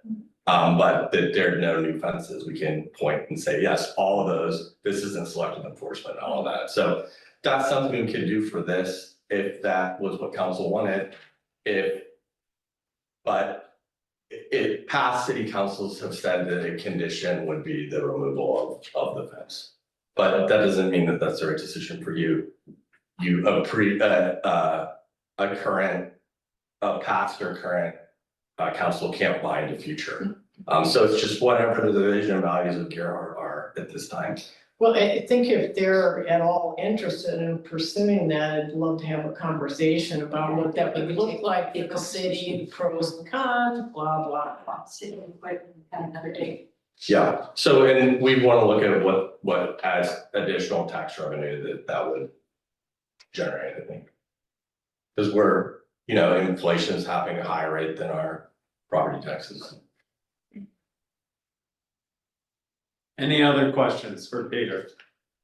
Just one question, the legislation that you were talking about being considered as far as the UGB, what's your gut feeling on that? Is the state going to be pushing for more cities be encouraging them or requiring them to do? So expansions, or? my experience, there are very few lawyers in the state of Oregon that have actually successfully gotten the UGB expansion. And I was having a conversation with one of the other ones last week because he was calling me about this bill. So my experience, and I assisted with one and was the primary attorney on a second, was that we started that process in 2017. We got approval in 2018. It went to the Oregon Supreme Court. I filed LUBA briefing yesterday. I have another LUBA case because we've been sued so many times. That will be in the next 2 months. And I've been contacted by jurisdictions that say, can we hire you to do another one of these? And I don't want to do it, frankly, because I don't want to spend another 8 years of my life on one UGB expansion. So what I said to the attorney that called me is, my feeling is that if the city has under a certain amount of buildable land in their inventory, that they'd be allowed to have a certain, modest UGB expansion by right, so that it ends on the litigation. Because we do, and Gearhart, we looked at all this in Gearhart, like where could we expand our UGB, and there's very little because of the soil that's east of the highway, and that will liquefy in a tsunami event. And building a road on it, almost like building a road in Louisiana. I mean, it's kind of like you're building a bridge on a road. So we're not a great candidate for solving the Northern Oregon coast housing issues here in Gearhart. But to cities that do, to me, it makes sense that there would be some sort of expedited either rezone, so land is underutilized because it was zoned for something that there isn't any demand for, or modest expansions might be a good idea. And again, I was contacted probably 4 months ago by a mayor. Their city has less than 20 acres left, buildable land inventory. And I was like, you're looking at a 5-year process. So that land will all be gone. I mean, there's not going to be any 20 acres in the grand scheme of things, a whole lot of dirt. Anyway, so I get what the state's trying to do, but there are people that, as I learned personally, people feel very strongly about urban growth boundary expansions. And they killed the bill last time, and they're gonna, who knows what will happen. But yeah, I think some sort of expedited thing so that a city that wants to responsibly grow can. But we're not just, burning down the system. But I don't know, well, I think that there's a real possibility that something's gonna happen at the legislature. And for cities outside Metro that have under 10,000 population, it'll probably be like a 20-acre, 25-acre, maybe expedited process. Depending on our past growth. And they're trying to figure out that ratio right now. So that's 150 acres for Metro, and then other jurisdictions much smaller. And then the question is, so what's the trigger? And my input was like, make the trigger clear and objective. Because we don't need to do land use hearing after land use hearing to determine if there's sufficient record in order to justify this. We need to know if it's under X, it's go. If it's a go, we have safe harbor, no one can sue us. So that would be, if I got to write the laws, that's what I would be looking at, something clear and objective. Any other questions for Peter? Thank you, Peter. All right, Chad, you're up now. I'm gonna keep my report really short. You have my report that I gave in the packet. And my team did a great job of updating you on many of the things in Gearhart. So I don't have anything to add to that. Is there any questions for me? Yes. What is immutable data backup and recovery testing? It's complicated. Thank you, but what is it? I'm not really sure, but it sounds important. It's taking our data, basically looking at our systems, testing them to make sure that they are secure. That's what that all means. That's So part what of is it. immutable? I am an ignorant man and I don't change. Unchangeable? Non-changeable. Unable to be changed. So this system will help take the information that's off of our computers and hold it kind of like on a server and back it up so that we won't lose anything. Much of what we do is currently on the cloud. So our computers are connected to the internet. That's where our storage space is for many of our documents, but we also have many documents that are not stored on the cloud. So with this grant, we would be able to operate a system that would help us maintain and secure our data. Okay. Thank you for answering the one question that had bothered me all night.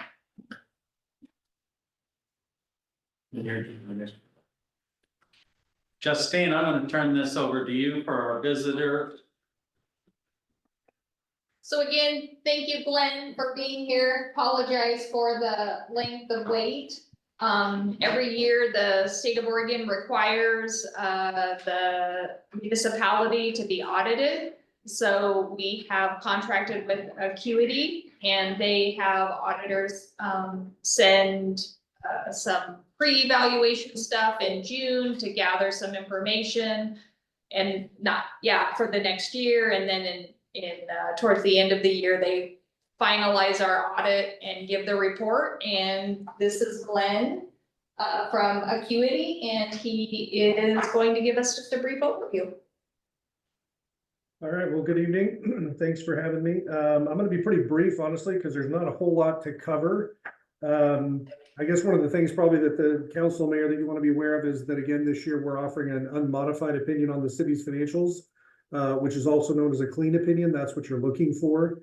What it basically means is that in performing the tests of transaction cycles and account balances and those sorts of things, we didn't find any issues or problems that would require us to modify our opinion in any form. So again, that's what you're looking for. As part of doing the financial audit, the state of Oregon requires us to look at some additional compliance related things with regard to certain things like the city's compliance with Oregon budget law and public contracting and procurement regulations and some of those sorts of things. In doing that testing, we didn't find any issues with non-compliance in any areas. So again, that's great. That's what you're looking for. In looking at kind of the health of the city, when you look at your year ended June of 23, the city ended the year with about $1.7 million of unrestricted cash that's usable for operations. So that's a pretty good safety net, if you will. When you look at your governmental activities and you look at your cash balances compared to your the current debt liabilities and things that are due within a 12-month cycle, it's about a 2.74, 2.75 ratio to 1, and that's a good ratio generally when you're looking at numbers and financial analysis. That ratio you want to be a minimum of 1 to 1. 2 to 1 is good. So the fact you're about 2.74, 2.75 to 1 is again a good indication of the city's liquidity.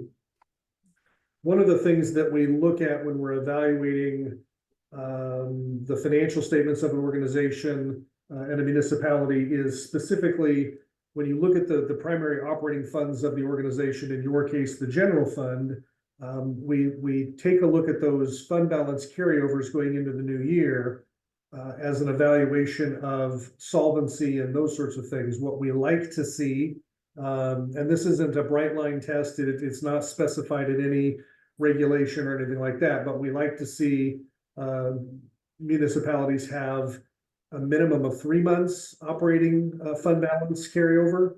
6 months is better. Your carryover, your unassigned, unrestricted fund balance at the end of the year was about 5 months worth of operating expenses. So again, that's a good indication of solvency and liquidity. And part of the reason we look at that 3 to 6 month ratio is, as you well know, one of your primary funding sources is property tax revenue, and those dollars don't start rolling in until mid to late November. And so you've got to have sufficient carryover balances to sort of get you through the summer months and those sorts of things. But your carryover balances at the end of last year looked solid. We didn't have any other issues in looking at any of the invoices, any of those sorts of things that we tested. Stuff was in really good shape. Staff had things very well organized and ready for us. I think you've got a good group of folks there. Recommendation obviously would be just keep kind of doing what they're doing. Great, thank you very much, Glenn. There is a question. though. Okay. On page 20, at the bottom of the page of the financial report, the sentence says, the city has not formally adopted a minimum fund balance policy. Do you recommend that we do that? Not necessarily. The problem when you, or challenge rather, the challenge when you formally adopt a minimum fund balance policy, it is then one more thing that you have to track and make sure that you are in compliance with. If the general carryover balances that I talked about is not a bad rule of thumb. I don't know, there's no state requirement or federal requirement that you establish that. It's just that our professional standards require disclosure in the financials as to whether or not the audited organization has established one. And if you establish one, then we also have to test on an annual basis whether you are in compliance with that minimum fund balance. And if you are not, then we have to cite you for non-compliance with your own policy. You got that? Okay, thank you. Those are your words, Sharon. That's a compliment. Are there any other questions for Glenn? Okay, well, thank you very much for hanging in there with us, Glenn. All righty, thanks. You folks have a good Thank evening. you. man. Thank you. Yep, take care. I have 2 questions about this. For you guys, not him, here it is. The first one is, one of the other recommendation was to upgrade the accounting software so it all syncs. Or do we have plans to do that? That is a long-term plan for us. When I had first started, I felt like it was more of a priority than I feel like it is now. And I felt like it was a priority because I feel like that QuickBooks can be easily manipulated. We do have auditors that check our data. And I'm confident in my own work and our staff's work. So I had less reservations with it. I think that a stronger, more municipality-based software that is designed for fund accounting would definitely strengthen. It will be about $30,000 to $40,000 a year versus $1,000. And so it would be more comprehensive. So it would be more integrated into potentially maybe the water system, maybe incorporating like business licenses. A lot more things could be put into it. But $40,000 is a lot of money for our entity. And I have talked to some other cities that use QuickBooks. And I have talked to, obviously we met with several software companies and talked about what that looks like and how much that would be. I think that long range, just to have the security of having a really good financial system isn't a bad goal. I I think we've cleaned up most of the issues that the auditors had problems with, just as far as organizational and kind of some checks and balances that we've put into place. So I feel comfortable with not necessarily implementing it right away, but I don't think we should put it on the back burner. I still think that it should be in there as an audit comment, so that we should still be thinking about that software and just knowing that it will be a pretty substantial financial. Like what time frame would you like to see that? I would like to see within 5 years. I have two things. I have one other question, sorry. No, you go ahead. In this financial statement is talking about our, where our funds, where the funds are invested. And so my question, and this is probably a really ignorant question, but I'll ask it anyway. Is our money insured at all? Like, So we put all of our funds in the local government investment pool. So the majority, number one, we don't have a lot of funds left over at the end of the year. So we spend money, it comes in, we budget it out. So we do have, like Glenn said, we do have our ending fund balance, and we have some reserve funds that we keep money in. But we do keep all of our money in the local government investment pool. Traditionally, it's had the highest interest rates.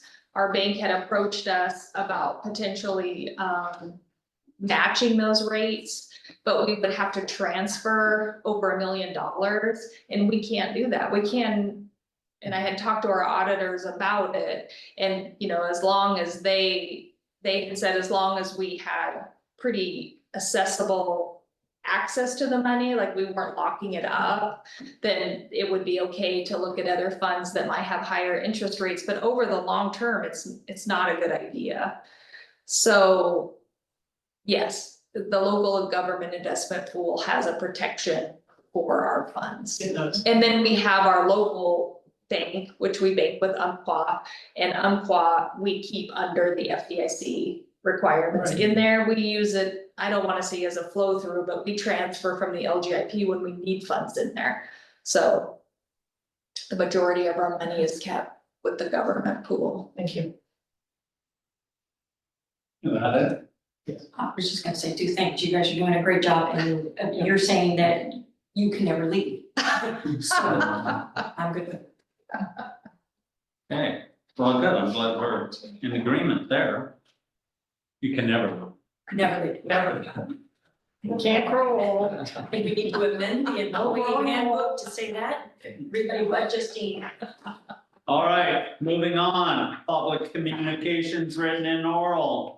Anyone wishing to address the city council concerning items of interest not on the agenda may do so at this time. All remarks will be limited to 5 minutes per person. Requests to comment electronically must be submitted by email to the city recorder at info@cityofgearhart.com no later than 4 p.m. the day of the meeting. In-person attendees wishing to speak are required to sign in prior to the meeting. Now, we have Tom. Thank you.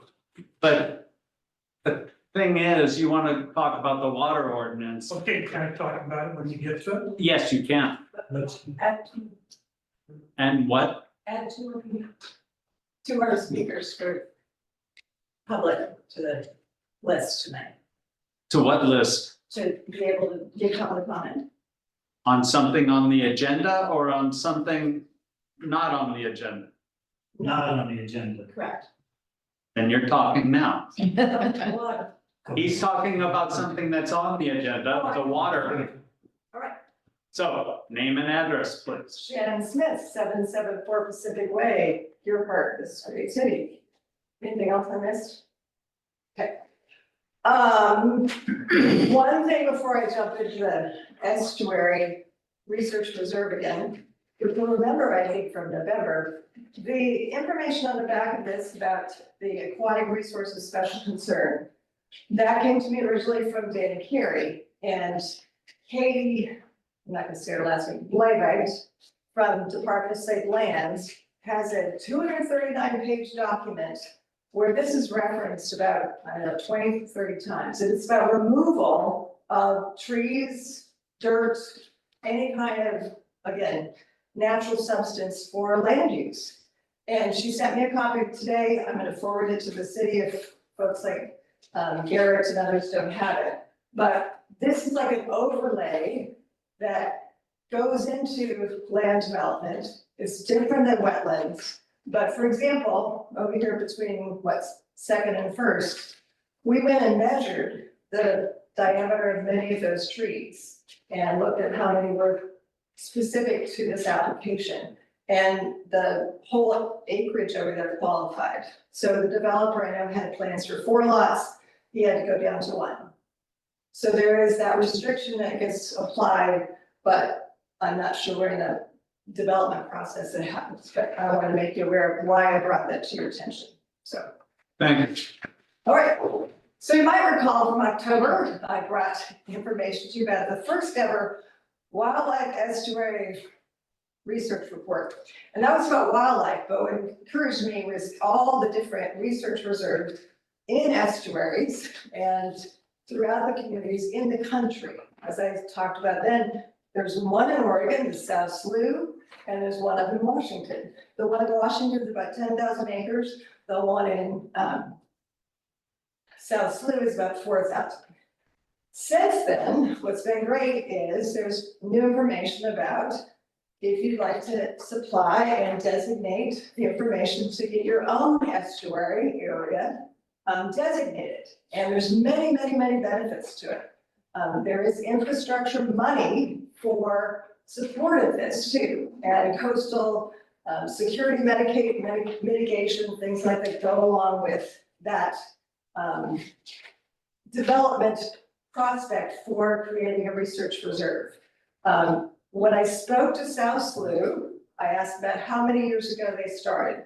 They got started probably 15 years ago in designating their site. They've been in operation now about 10 years. Of course, they're down by University of Oregon.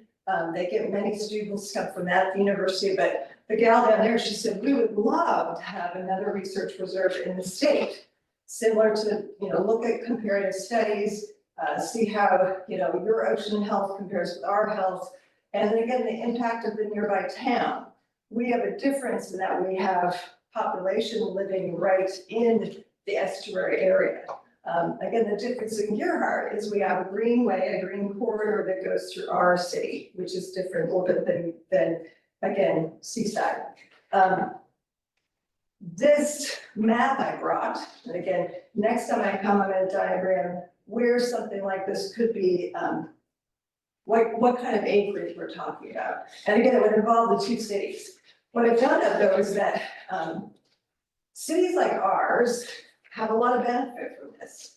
And it's positive for the area. I asked the South Slough gal about how much actual visitor traffic they get. In 1 minute. Thank you. They actually have a fantastic visitor center with actually events, activities, and information that has, she said, totally improved how the visitors come to the area. She said they're really respectful of our waterways, our beaches. She said, I think it's created both economic benefit as well as what do I call it? An enthusiastic population that loves this kind of preservation and learns from it. So that's part of what I'd like to present. Bob's going to continue with some more information about what else has occurred. We contacted National Park Service, several of the nonprofits locally, as well as then, who else were we? Oh, Trust for Public Lands to find out how they measure economic value of conservation and particularly land conservation. So there's a lot of cool things to come. It is a designation process that actually goes all the way to the governor of the state and then on to NOAA. So it has some various, but they put a whole set of that criteria on the website. So we'll continue next time. Okay. Shannon, You can ask her. Shannon, can you get some more information on the research reserve for us, so we know what that entails or how to go about that or what the benefit, I mean, we need a lot more information. We'll copy you on a couple of things that I've written and Bob's written, and we'll get sent that to you by email. Thank you. You want? Okay, Bob? Bob Carson, 226 Ridge Drive, Gearhart. Shannon gave you the big picture. Here's what we proposal for this area. First of all, the name might be Three Streams Reserve. The Mechanicsburg and Neowana rivers run north through Seaside, Oregon, merging to form an estuary just south of Gearhart. Flowing south through Gearhart to the estuary is Neocoxie Creek. We propose that these three streams, the estuary, and an unspecified area of floodplains, wetlands, and other low-lying lands be protected by the federal, state, Clatsop County, and/or cities of Seaside and Gearhart. They are important for dozens of species of plants, invertebrates, fish, and birds, as well as a few species of amphibians, reptiles, and mammals. Residents and visitors enjoy these areas for walking, boating, birding, fishing, and many other activities like watching sunset over the Pacific Ocean, photography, kite flying, building sand castles, playing with dogs, and hunting sand dollars. This area is already partly protected. The North Coast Land Conservancy owns property along the Mechanicsburg River. The Clatsop and Nehalem Confederated Tribes have established a Neowana Point Habitat Reserve on the northeast side of the estuary. The city of Gearhart prohibits vehicles on the southern mile or so of beach north of the estuary. The city of Gearhart has the Ridge Path, a walking trail through town just west of Neocoxie Creek. The city of Seaside does not allow vehicles on beaches on the south side of the estuary. The city of Seaside has a park with kayak and boat launches on the south side of the Neowana River. The goals would be to protect lands along the three streams in the estuary by gifts of property, easements, purchases, and/or laws. This should include increasing the required setback from the streams or estuary for new construction.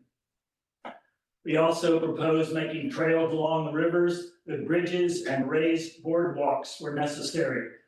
We should establish specific viewpoints for looking at the streams and watching birds. We should make boat launches. One in particular should be for kayaks and canoes on the Mechanicsburg River in downtown Seaside. We should prohibit the cutting of any more old growth Sitka spruce and other large trees. The benefits would include more and better habitat for wildlife, both plants and animals, more access for people to enjoy the wildlife and the scenery, more opportunities for exercise and recreation, less damage from ever-increasing floods due to climate change, reducing tsunami and earthquake damage. Structures on low-lying, water-saturated, fine-grained, organic-rich sediments are particularly vulnerable to inundations, subsidence, and shaking. We might be able to get help from a department, for example, planning, wildlife, fisheries, biology, oceanography, architecture, and/or students at Clatsop Community College, Western Oregon University, the University of Oregon, or Oregon State University. For example, landscape architects at Washington State University planned modifications to Mill Creek for the city of Walla Walla. Importantly, Oregon State University has a new marine studies initiative. Professors and/or students may want to work on this proposal. And the University of Oregon has an Institute for Marine Biology. Finally, when you consider a tree ordinance, zoning, etc., please consider the preservation of trees, wetlands, and water bodies long into the future. This will save lives and property and make our home more beautiful and better habitat. Sorry, I only have one copy, but Shannon's going to email this to you. Thank you, sir. Thank you. Thank you, Bob. I only got 6 pages, so. Okay. All right, at this time, would anyone like a 5-minute break? Okay, 5 minutes. Chad, will you put it on the timer, please? I'll go make sure it's safe. Are you pausing the recording?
Chad, can you please unmute?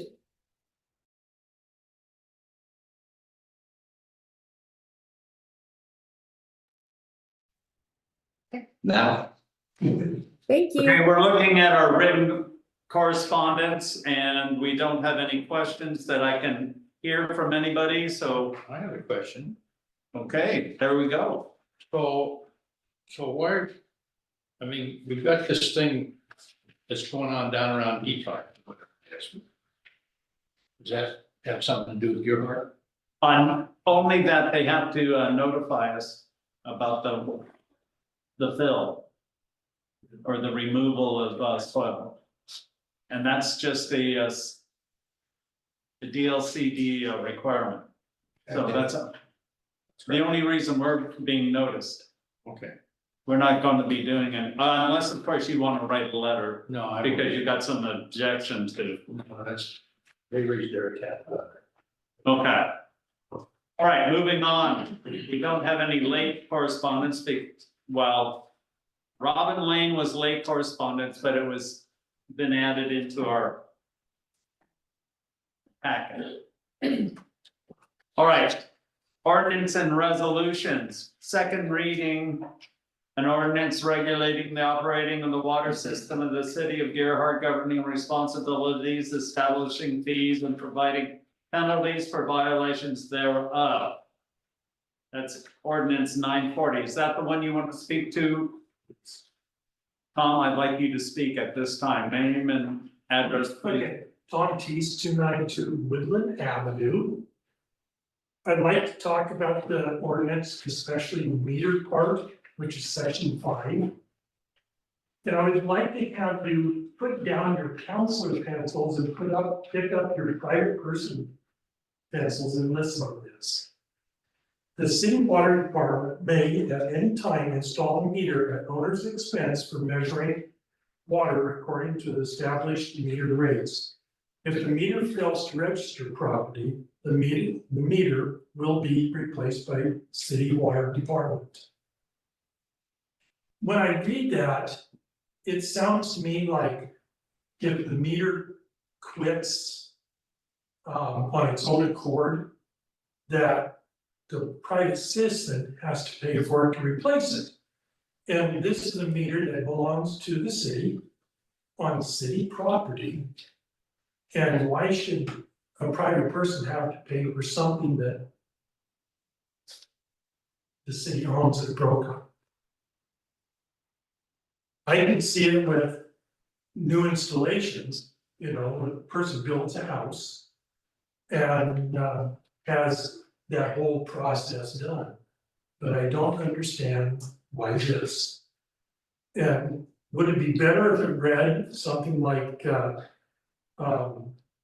any time or only new installations? That the owner has to pay for that? That's really what I have to say.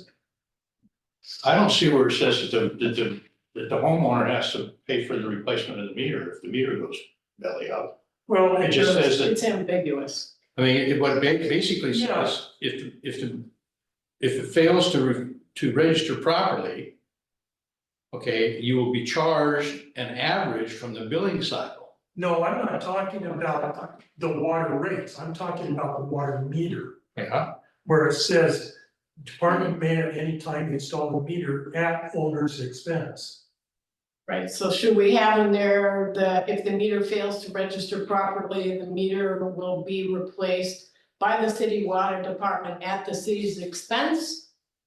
That would take the ambiguity out of it. If that's your intent, then I mean, I don't know if it's our intent. Yeah, I always like to make it more clear. I'm not sure, What is the intent? Well, Who pays for it if it fails? It's a city meter, right? correct, and we at this point have been replacing not damaged, excuse me, but bad meters or meters that are not reading correctly on our own dime. Well, and we also, I mean, what we do, and I think the intent of this is that we, when you develop property the property is responsible for meter installation, that initial cost. And in the building process, they fill out a water permit and they're charged for that. So it's a flat rate that you approve with our rates, and then if there's any additional boring or anything, we invoice them back that additional charge. So I think that that's what that line is. The city has been paying and pays for all meter replacements if it's incorrect or needs repair and we also have our regular maintenance where we replace sections to keep meters current and updated. And that isn't at a charge to the Okay, homeowner. so we're doing what Tom's asking, basically. In practice. We just needed the words put in there. Well, and on the flip side of that, if we have somebody out there who's damaging their meter in order, because They get a charged for it. knucklehead. Yeah, so I would say, property owners shall not be charged for replacement of meters That are defective. that are damaged or defective due to no fault. I think, yeah, Or, or not due to the owner's fault or something along those lines. I don't think, speak as well as I write, so could give me. No, I think that would be. So what is the cost of replacing a meter and that would include workers' time as well? what did we establish in our rates? Well, it was 1150 and I think it did go up, and I can't, that. new Somewhere rate, near not per million. $1,300. Yeah. That's about. Really? How much does a meter cost? Depends on the style of meter. If you, I think that we've been buying those about 200 and less. Okay. And then what the people are also paying for is, in regards to the development that everybody else is paid for through their taxes as well. So it's not specifically built just on exactly how much it costs for us to install, but it's also a small amount of a buy-in as well. Okay. All right, so we were to say if the meter fails to register properly at no fault of the owner, the meter will be replaced by the city water department at the city expense. So if the defective equipment, we would pay for it. If they sabotage it themselves, then they would pay for it. That sounds great to me. Make sure that we get that. One of the reasons why I brought it up, because, you have to realize that you might think that it works now, but down the road, we aren't gonna be here, someone else is gonna be here, and they might read that as, hey, I'm sorry, it's defective, you have to pay for it. But if we have somebody who backs their car into it or does something stupid to it. Then they can, So, Peter, should we add then that just the that homeowners may be charged? Well, I think we have two issues. One is that for new construction, what we pay for the water, which is essentially like a system development charge. They're paying for the cost of the meter as well as a portion of their cost on the system.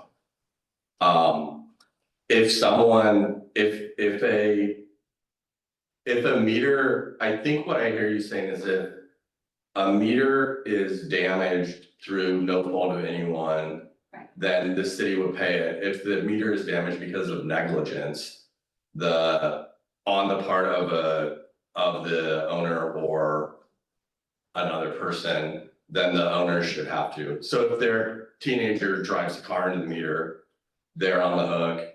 If the computer eyes portion of the meter fails, just, for whatever reason, corrosion or something, then it's the city.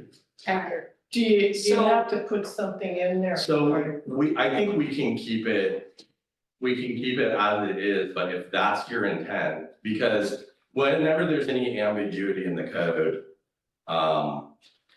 we all know what this means, but in the future, if somebody has a question, I guess you've now recorded what you mean, but you know what to mean, which is that if it's through no fault of the owner or their guests, if it's through no fault of a person, if it's just, then we do it. If it malfunctions, if it's the fault of someone, then it's the owner. Yeah, so I was thinking about scenario where they have their landscaping redone and the landscaper screws it up somehow. Still their responsibility. So I think that if it's their responsibility, if damage due to negligence, the owner pays for it. So I think that that's what we would say. If it's due to negligence of a person, then it's the owner. If it's because the equipment malfunctioned through no fault of the owner, it's the city.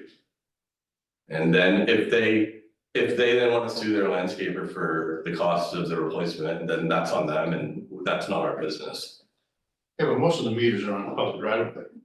Landscapers, if he puts his landscaping box in there with the anti-siphon device, that's on the property. No, I was thinking more where they're digging up stuff to plant something or, things happen. Yeah. People dig without paying. We've had our dump truck run over hours quite a few times. I finally had to take rocks out there and paint them orange. Big boulders. Oh, definitely. Okay, so our practice is in alliance with what our intention is. How do we clean this up and yet still get this going very quickly? Is there a purpose? Yeah, let me think about it. I think it's. I think if we say if the meter malfunctions, the meter will be replaced by the city water department at the city's expense. So a malfunction will be like a computer glitch, and that's not their fault. There's nothing they can do about the internal computer chip or whatever it is. But that's also that implicit in that, given the sentence before it, is if it's damage due to negligence, it's on the property owner. How about if you just get rid of the first sentence? The first sentence is for if they're getting their first meter. Or if they're getting a meter that they drove over with their car.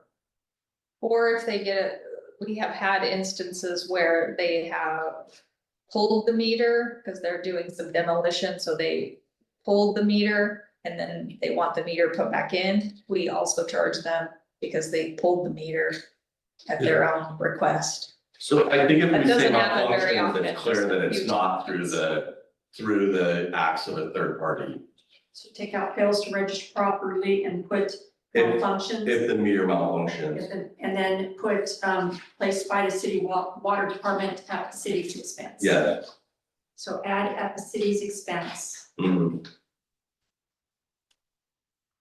and substitute malfunctions for fails to register properly. Yeah.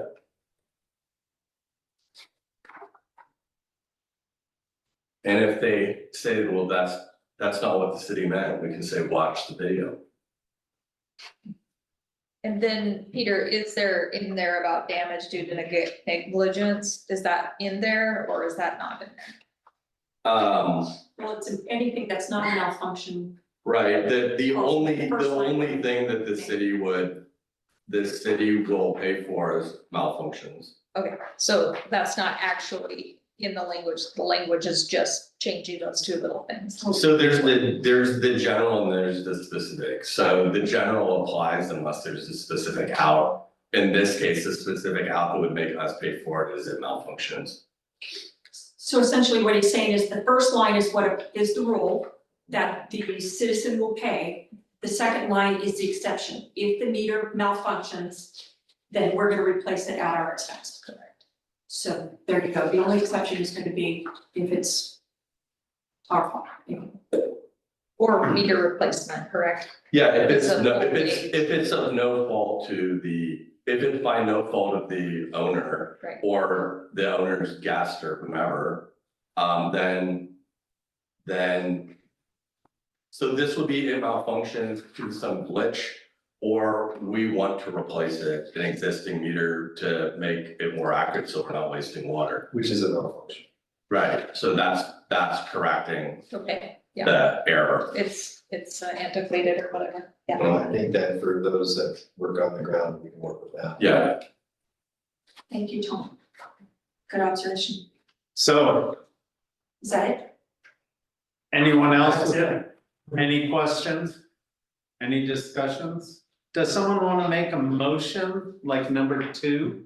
I make a motion that we make a motion to approve with the amendments that we just discussed. Ordinance 940. Ordinance 940, I'm sorry. So I make a motion that we approve ordinance 940 with the amendments we just discussed. Second. Is there any discussion? We have a motion and a second. And no discussion. All those in favor say aye. Aye. All those opposed? It passes. So do we have to go to a second reading on this, or is that sufficient?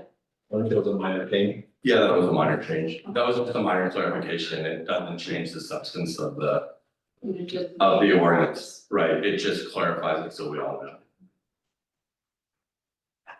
All right, we're moving on to ordinance 941. An ordinance amending the city of Gearhart zoning ordinance regarding the placement of political signs in Gearhart. And this is the second reading, is it not? Yes, this is. So if we read it by title only, that would count as a second reading? I have a question. When we discussed this before, it was brought up at that time that this should also be the ordinance, not only for political signs, but for holiday signs such as the 4th of July. And the way this is written, the 4th of July or holiday signs were left out. Was that intentional, or will there be another ordinance for holiday?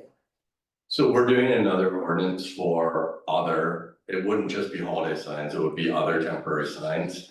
The reason we kept this one moving through versus adding that to this is so that this would be in effect before the May election. I understand. Thank you. I got a question. So on the first page here where it says the maximum sign area is 6 square feet, below that it says signs may not be attached to trees, shrubbery, utility poles, or traffic control signs. So if the tree or the shrubbery is on private property, can the people put a sign up on and nail it to their tree or shrubbery? So my understanding of what the city was hoping to accomplish through this would be what I term like an in-ground political sign. So one that through like metal stakes or wooden stakes is in the ground in the person's yard. Or there's also the possibility of a sign in someone's window. The reason I had put in that tree language is because we had specific complaints about people nailing political signs to trees. And the major concerns were trees in the right of way, but then there were other people that just wanted to keep signs kind of at that, in that yard type of, and then we can amend it so that they can nail them to their own trees, but I think that our idea was that this would be those kind of in-ground. They usually have 2 little metal things and you just stick them in the ground and yeah, so we can amend it to allow them to attach it to trees if you want. Well, I mean, if you got a 6-foot fence, solid fence, and you got a tree behind it on your property and you want to display a political sign or something like that. We can put it on So that's. So on the end of, so a quick way to fix that would be to insert on section D versus placement except as provided by this section. Temporary signs will not be attached to trees, shrubbery, utility poles, or traffic signal or traffic control signs or devices on the public right of way. Or on public property. In public property or right of way. Okay. Well, they're already not allowed on the right of way. Yeah. So I guess the question is, if someone has a 6-foot fence, we could allow them to put it on, attach it to the fence. Yeah, it's on the fence. We had a specific discussion about that last time, We and did. determined that Yeah. they could put it on a fence, Right. it would be in we'd be on very shaky ground if we said they couldn't put it on their own Right. fence. Right. But he's asking about if I have a tree on my property in the middle of my yard and I wanna attach a fence, should I be able to, or attach a sign, tie a sign on there, I should be able to tie a sign on in my own. So just by, I know that you already said it, but if we're adding this in, we might just throw in 3 more words on public right of way. Yeah. I agree. Yep. Okay. And it makes it very clear. Mm-hmm. Okay. And I have one other thing also, when I was reading, other political sign ordinances, they also included the. Well, I should say, the line, the lines that say, property between the sidewalk and the street, which, you know, is a grassy area. A lot of people think that that is okay for signage. And that was happening when you were running for city council. And I think your opponent placed a lot of signs in that area and they were removed. And he blamed you, but you were in Africa, so you couldn't have done it. But a lot of sign ordinances do specify that. Do you think that should be put in there at all? Just Well, make so sure? I think some people put signs in right away just because they don't know where the right of way is. So I think they're Right. acting in good faith and they just don't know. And that's why we had the language that, so if the city removes the signs that are in the right of way, then the people can come and get the signs. And I've had that issue, people not trying to do anything wrong, just didn't know. So that's. And I think before city staff removed a ton of signs, they'd probably give the campaign a heads up and say, hey, these signs are in the, before we send our public works people out. I don't think we've ever removed a sign. Yeah, We're such an unusual city, it's not a one size fits all, and this subject came up when we were talking about where to plant trees, and people don't understand that. And the thing is that it's not the same all throughout the city, right? It's, you know, my property, it ends at the, you can tell generally by where a telephone pole is placed, that should be the end of the property, but it's not always the case.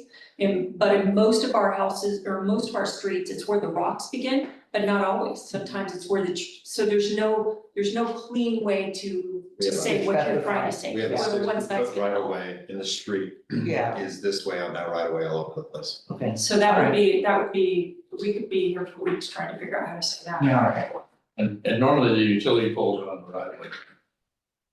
Right, but the water meter is usually on city property, so if you use those, you've got the front property line. Just the judge used the word usually. That's right. Hard to communicate. There are some streets that are 30 foot. Yeah. So how do we move forward on this? Do we do the same thing we did last time, we do approve ordinance 941, reading once by title only, but with the change, with the. Yeah, I mean, this is. As amended? This As is a, amended and with yeah, the not a minor substantial, amendment. right, it's just clarifying And where. substantial amendments that we just discussed. Yeah. So I'll make that motion. Second. Any discussion? All right, all those in favor say aye. Aye. Aye. All right, we have no old business. We have new business. Anyone wishing to make a comment is limited to 3 minutes. Anyone in the audience want to make a comment on our new business, which is the audit, compliance, employee handbook amendments, Park Rural Fire Protection District contract, discussion on the preservation and removal of trees, zoning text amendments? Anyone on Zoom wishing to make a comment?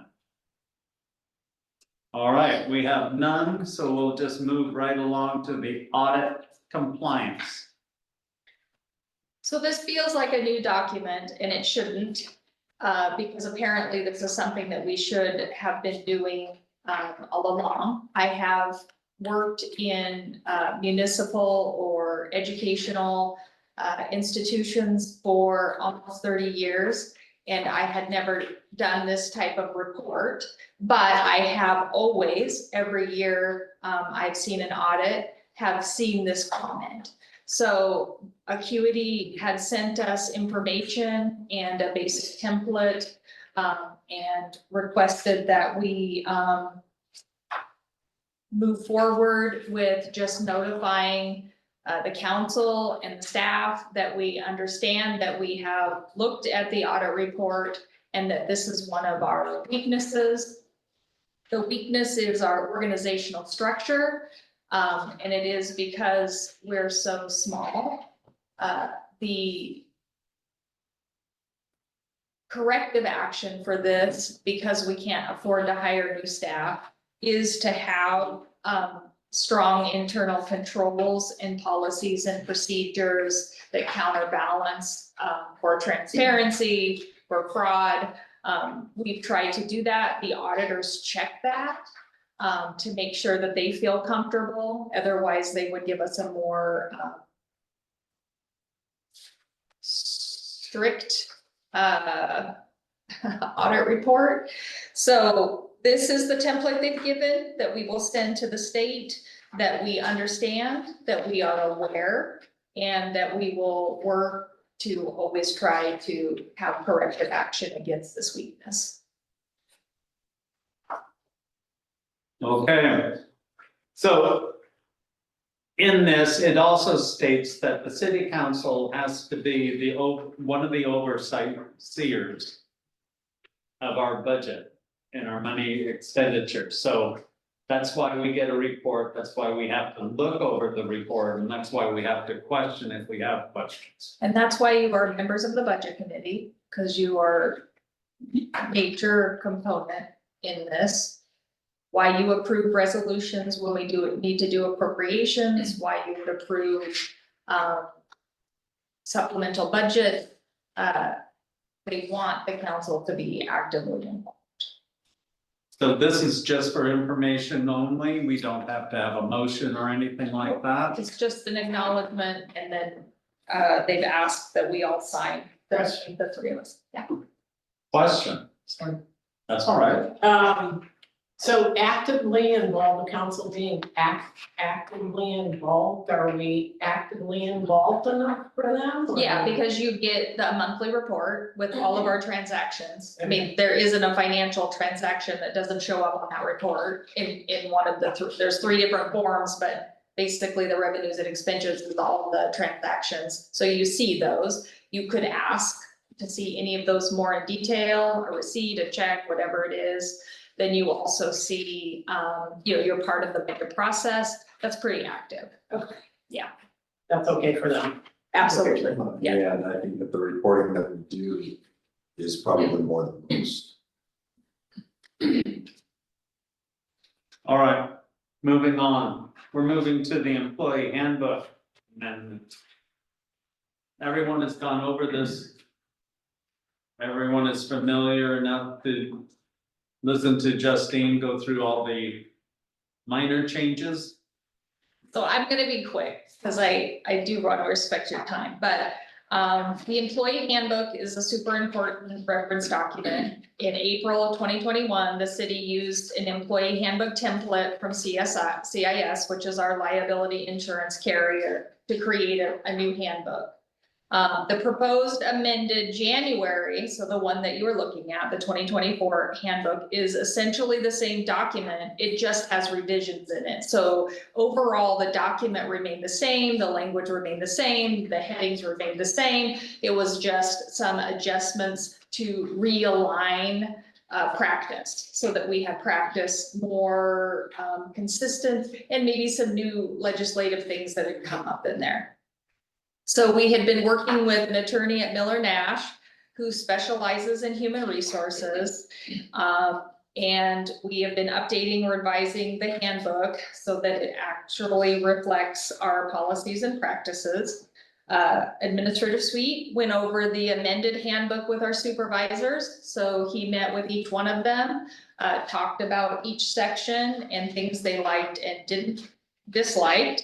And then the goal for this document would be, it supports our employees, it assists our supervisors in making clear and consistent decisions, and it provides liability protection to the city so that we've outlined actions that we may have to take if something happens. I appreciate the continued reviews from Mayor Smith and Councilor Gould. We've seen this document a lot of times over the last few months. Unfortunately, the original handbook file, so the actual data file had been transferred around to lots of different people. CIS had worked on it. It was transferred to Google, it was pulled out of Google. There was too many issues to easily track the changes that we had made. So I just want to kind of highlight through the document the primary noteworthy changes. So page 9, we added required language for the Workplace Fairness Act. That's new language that had come up. It's in the second paragraph, so that was new language that had been added. Page 14 is additional language that allows the extension of the introductory period based on department needs. So not everybody follows the same introductory period. The police department and perhaps the fire department need some additional time to make some formal evaluations. They have a longer process, so they had requested, so we had added that. Page 17, language in the compensatory time has been revised to align with city practice. We didn't change what we had been doing, we just clarified what actual practice was. Page 19, language had been added that ties wage and salary increases to be based on satisfactory work performance. So you're not just automatically guaranteed a pay step increase. You actually have to have performance of a satisfactory level, and so we added that.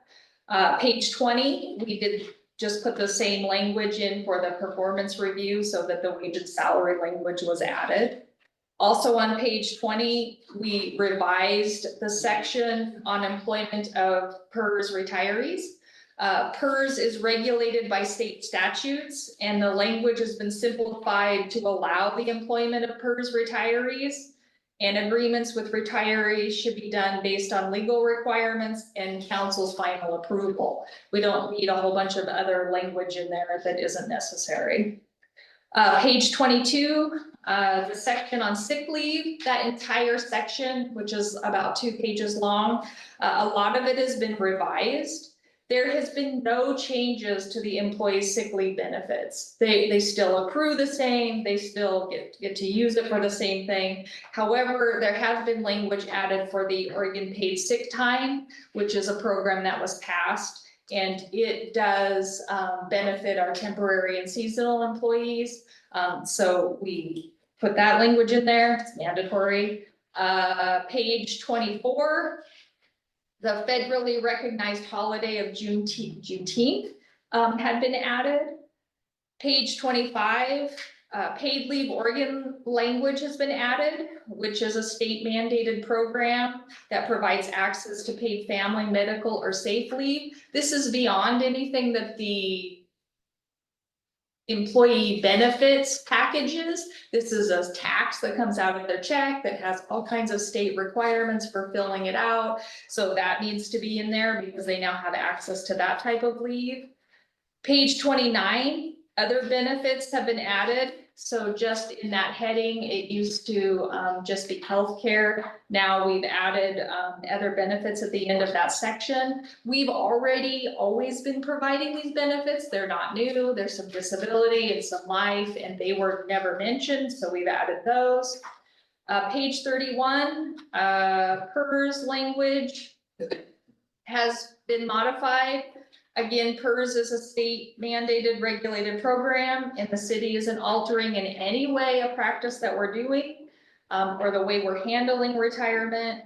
Specific regulatory information should be accessed through PERS website and not an employee handbook. So we've just simplified that a little bit and clarified what we do. And then page 35 and 37 have a recording policy section that was added that we didn't have before. And that was it. Those are the significant changes. We made sentence structure changes, grammatical changes, periods, that kind of stuff also. But these were the primary substantial changes that we made. Yes. Are you done? I'm Yeah. sorry, I don't mean to. Done, no, I'm done. Just a quick question, the holidays, are these all federally mandated holidays, or did you guys? They are federally, not all of them are federally mandated. Those are the holidays that the city of Gearhart had given their employees as a paid benefit. Right, Many organizations have different ones. so it's Gearhart's discretion, city of Gearhart's discretion as to these holidays? Absolutely. Okay, I'm not sure there's a law that says you have to pay anybody for a holiday. I think that these are ones that we acknowledge that we pay our employees for. okay, I guess my question is, I mean, I was in the medical field and I got like 6 paid holidays a year. So I was kind of surprised when I came upon this. I'm not against it or anything. But the day after Thanksgiving, is that just something to be nice or? I think the unions were the ones that negotiated for that. I think the unions were the ones that negotiated for all of these. Well, You know, so the Teamsters, the longshoremen. No, but she's saying it's Gearhart's discretion. Right. It is And I Gearhart's would discretion. argue that we have a tough time changing it now, not only that, but also this is something simple that we can do that allows us to remain competitive in the workforce. And it's a benefit that we can offer our employees that may make up for not being able to pay them top salary or with some of the things that the other larger cities around us can do. I don't disagree with that. I'm No, I not get you. commenting on that. I'm just curious as to where that came from. Do other cities have 11 paid holidays? Like, I mean, what's the I think I standard? heard it to Seaside. This is the list of holidays that's been negotiated by AFSCME and SEIU. So that's why Columbus Day is no longer on the list and Juneteenth is. So the number of holidays didn't change, but the specific holidays did. Okay, I'm just curious. And just to give you an idea, I was talking to Chief Gregory, and he said that the system at Seaside is similar, yet they also get 4 additional floating holidays and a birthday off. So. But the longshoremen. Yeah, so they get some more with that as well. So that brings up a question. What are the police? I mean, how do the police handle this? Time and a half Oh, so is what they would receive when they work those days. Okay, and yes, ma'am. I have major heartburn over corrective action discipline policy. And I had, page 47. And I had heartburn a year ago or whenever that was, that we first got the handbook. And this is why I'm upset with it. Because on the first paragraph, about 3 lines down, it says, when performance or conduct does not meet the city of Gearhart standards, city of Gearhart will determine whether it will terminate the employee's employment or provide the employee with a reasonable opportunity to correct the deficiency through suspensions without pay, such as in no particular order, verbal warnings, written warnings, suspensions without pay, and demotions. So this is gonna say, if somebody messes up, they don't get a written warning, they're just going, you're suspended without pay. And the employee go, what did I do wrong? And they say, well, I didn't have to give you a verbal warning or a written warning, but I suspend you without pay. And that's what this policy allows the supervisor to do. Or, I don't know, maybe they didn't know they were doing wrong, but all of a sudden they're suspended. I think this should be a progressive way of determining discipline. That's it, my heartburn is over. So usually agree. progressive discipline. Thank you. Well, I agree that it should be progressive. Oh, Yeah, thank so you. progressive discipline usually means that first you have a verbal warning. Yes. You meet with them, it's documented. Then if they do it again, then they get a verbal warning. Yeah, because you They get a could written warning. have like a driver for public works and maybe he's texting on the phone, which he's not supposed to do, but he didn't know that it was a city policy and somebody goes, oh, I'm sorry, you were texting your without pay. This is state law. Well, but yes, that is true, it is a state law.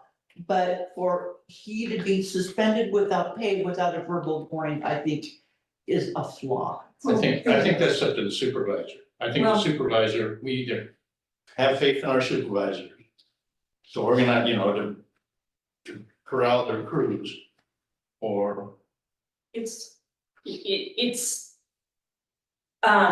it's a basic tenet of human resource training that supervisors should receive. I know that they received it in the training that I was here.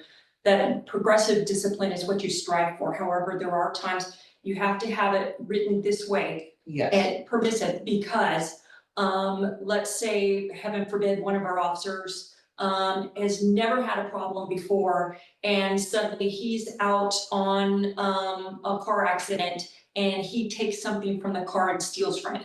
We're not going to start with a write-up on that. That is going to be much more serious. I agree. And so I think that the way that this is written allows for that. It allows for, you can decide, it doesn't have to be in any particular order, but it may be this or it may be that, but it's gonna be proportionate to whatever the activity is. I agree, if it is very egregious as that would be, then yes, I agree, but I think any other method of discipline that follows normal procedures, I think is better than just saying, I'm sorry, you were on your phone, you're fired. And I agree with you because I think that it's kind of written in here where it says terminate the employee's employment and provide employee reasonable opportunity. The deficiency through progressive discipline such as, so we're stating in here that progressive discipline is what we're trying to strive for. But there have been opportunities to where it's just not possible. And so I think this gives us the flexibility to do it. And if we were to discipline somebody that was outside of progressive discipline and we did it incorrectly, things such as bully is available to employees and other avenues to where they can hold the city accountable. And our job is to try to keep you out of trouble. So how can we word that would make you more comfortable? Do you want us to specifically insert in there that progressive discipline? It's in there already. So it says some acts, particularly those that are intentional or serious, warrant more severe action, including termination on the first or subsequent offense. And the practice of the city is very much, in almost every instance that's been a progressive, we haven't had that many discipline issues frankly, but it's been progressive.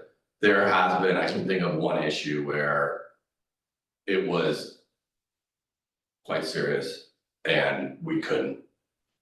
There's too much liability to risk something. And so we had to take action outside of this. So it's very rare that that would happen. I agree, and I know what you're referring to, and I agree with you, but I just think it somehow should be, I don't know. Well, you can blame the lawyers. I mean, like the intent is both reflected in this of following it and also saying, oh, we're not required to. Well, what I would do is, I would just cross out in no particular order. That would make me happy. Well, but then you're limiting us to always following that order and there's no exception when we need it. I think this is, for a new hire or something like that, I think this is telling them just exactly, where the city is standing. And if they don't like it, they don't have to, they can pull their application. Well, if you read the last paragraph on page 47, it gives the city the outline of what it's going to do. But it doesn't lock the city into doing that. But it does state, it will follow these steps. And if you've got some guy who's just doing something absolutely, a person, excuse me, not a guy, a person, because there are other genders involved. It really basically tells right there that you can go, okay, we're gonna give you a written notice. No, we're not. We're gonna go straight to demoting you. Or we're going to go right to, hell bent on, you're out of here. What you did is wrong. no way you can cut it and make it better. So I don't know, I understand your heartburn over that, but I don't think changing that is going to. I mean, it gives the city in this final paragraph of it the right to go from A to Z. It does, it does. The first paragraph, if you take out in any particular order, deals with normal stuff. But including the third paragraph gives the city the freedom to go guns blazing. Well, if If you need it, you got it. if this was, if this was a private corporation, you know, as long as you stay within the boundaries here. All right. Well, I acquiesce to the council.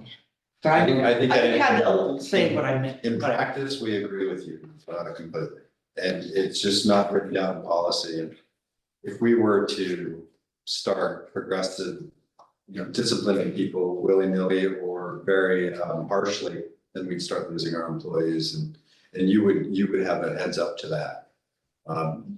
Because you were the ones responsible in the whole grand scheme of things. But I think this gives us the tools that we need just in case, and thankfully, we haven't had to pull that trigger, but twice. Don't use that kind of terminology. Yeah. Okay, it's inappropriate in a city council meeting, it's just. There. I'm sorry, I just, people will go, what, they're talking about guns? No, I don't. Did you see me say that word? No. So we're pulling the trigger. That, I get it.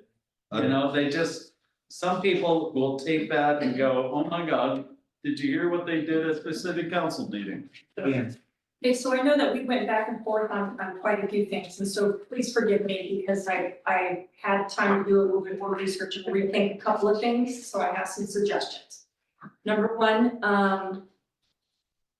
there's nothing in here that requires our employees to wear seatbelts while on duty, and I think that's a common tenet in most public organizations, and it's good for our insurance, it's good for our protection, it's good for our employees. We require that they wear seatbelts while on duty.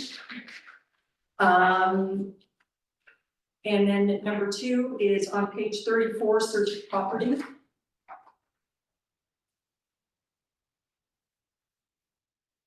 It took me a few minutes to put my head back into the game and remember put back on my old supervisor managerial hat, but employees have no expectation of privacy on the items that we give them to work with. For example, if we gave them a car, we gave them a locker, we gave them a computer, we gave them a phone, we have the right to search that. However, we do not have the right to search their car if it's their own personal car or their own personal purse. In such circumstances, I mean, if it were, I'm just thinking if it were a criminal situation, which is the only reason I could think that we would want to search somebody, you would lose that evidence, it'd be of no evidentiary value. So I think we need to strike anything that says that we can search their car or anything that belongs to them that's not provided by the city. So I had flagged, this was one section I had flagged, I share your concerns with this. I think anytime you're searching a person's car, if you don't have a probable cause, and this is reasonable suspicion, which is less. And I think that, I mean, when I talked to Chad, I said, if you were an air traffic controller, then I can absolutely understand why you would need this language. But with the city, our property is our roads too, and our parks and our right of way. So this is written so broadly that if someone were to have a unopened bottle of wine in their car and drive down the city street, which if you live in the city of Gearhart and your employee would do, then you would be in violation of this technically. If you pulled into in front of the city hall, again with the sealed, I'm not talking about an open container here, which is against the law, a sealed container. And, I tried to reconcile this with you know, could you read?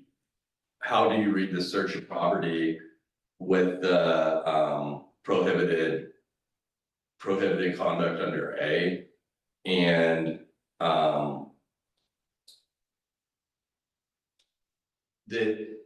this is my other major issue is possession, sale or use of drugs is on page 32, section 1, and then it says prescription drugs and medical marijuana, that's separate, it's below. And then the problem with this is that it's possesses alcohol or a controlled substance. Any prescription drug is a controlled substance. Right. So, if someone has someone else's prescription, yeah, that would be, I mean, that's a crime. But if someone has their own prescription, that fits under this controlled substance. And in the other section, it's written as drugs. So we can't legally, that makes it, so I'm just, again, I think that this search of property was probably taken from a different form. And I understand they used the League of Oregon Cities form. And I think this was taken from a different form, and because the language doesn't track.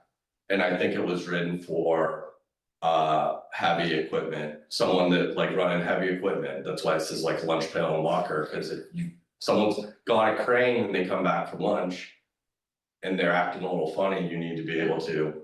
So I'm really uncomfortable with this on a lot. Well, I can tell you, at one point I ran a jail and we could pretty much search anything and then because there were security issues there. But even then, we would hesitate to just willy-nilly search a car. We would get either written consent or we would write a search warrant just because finding whatever it is you need to find and there is just half the battle, but being able to then discipline them or follow through, you lose the ability to do that if you feel legally obtained or if it's not constitutional, the manner in which you obtain it. So I think it's pretty simple just to strike anything that allows us to search. And as far as the drugs and I would say any illegally possessed drugs. And I would just draw a distinction between possesses and consumes. If someone's consuming alcohol on city property, it's prohibited, so we're not talking about the fireman's ball. Because there's city employees, including me, consuming beer on city property during that. I mean, that's technically a violation, but having a closed bottle or beer on a city street as you're driving your car, and that makes this section so vague that it's basically unusable.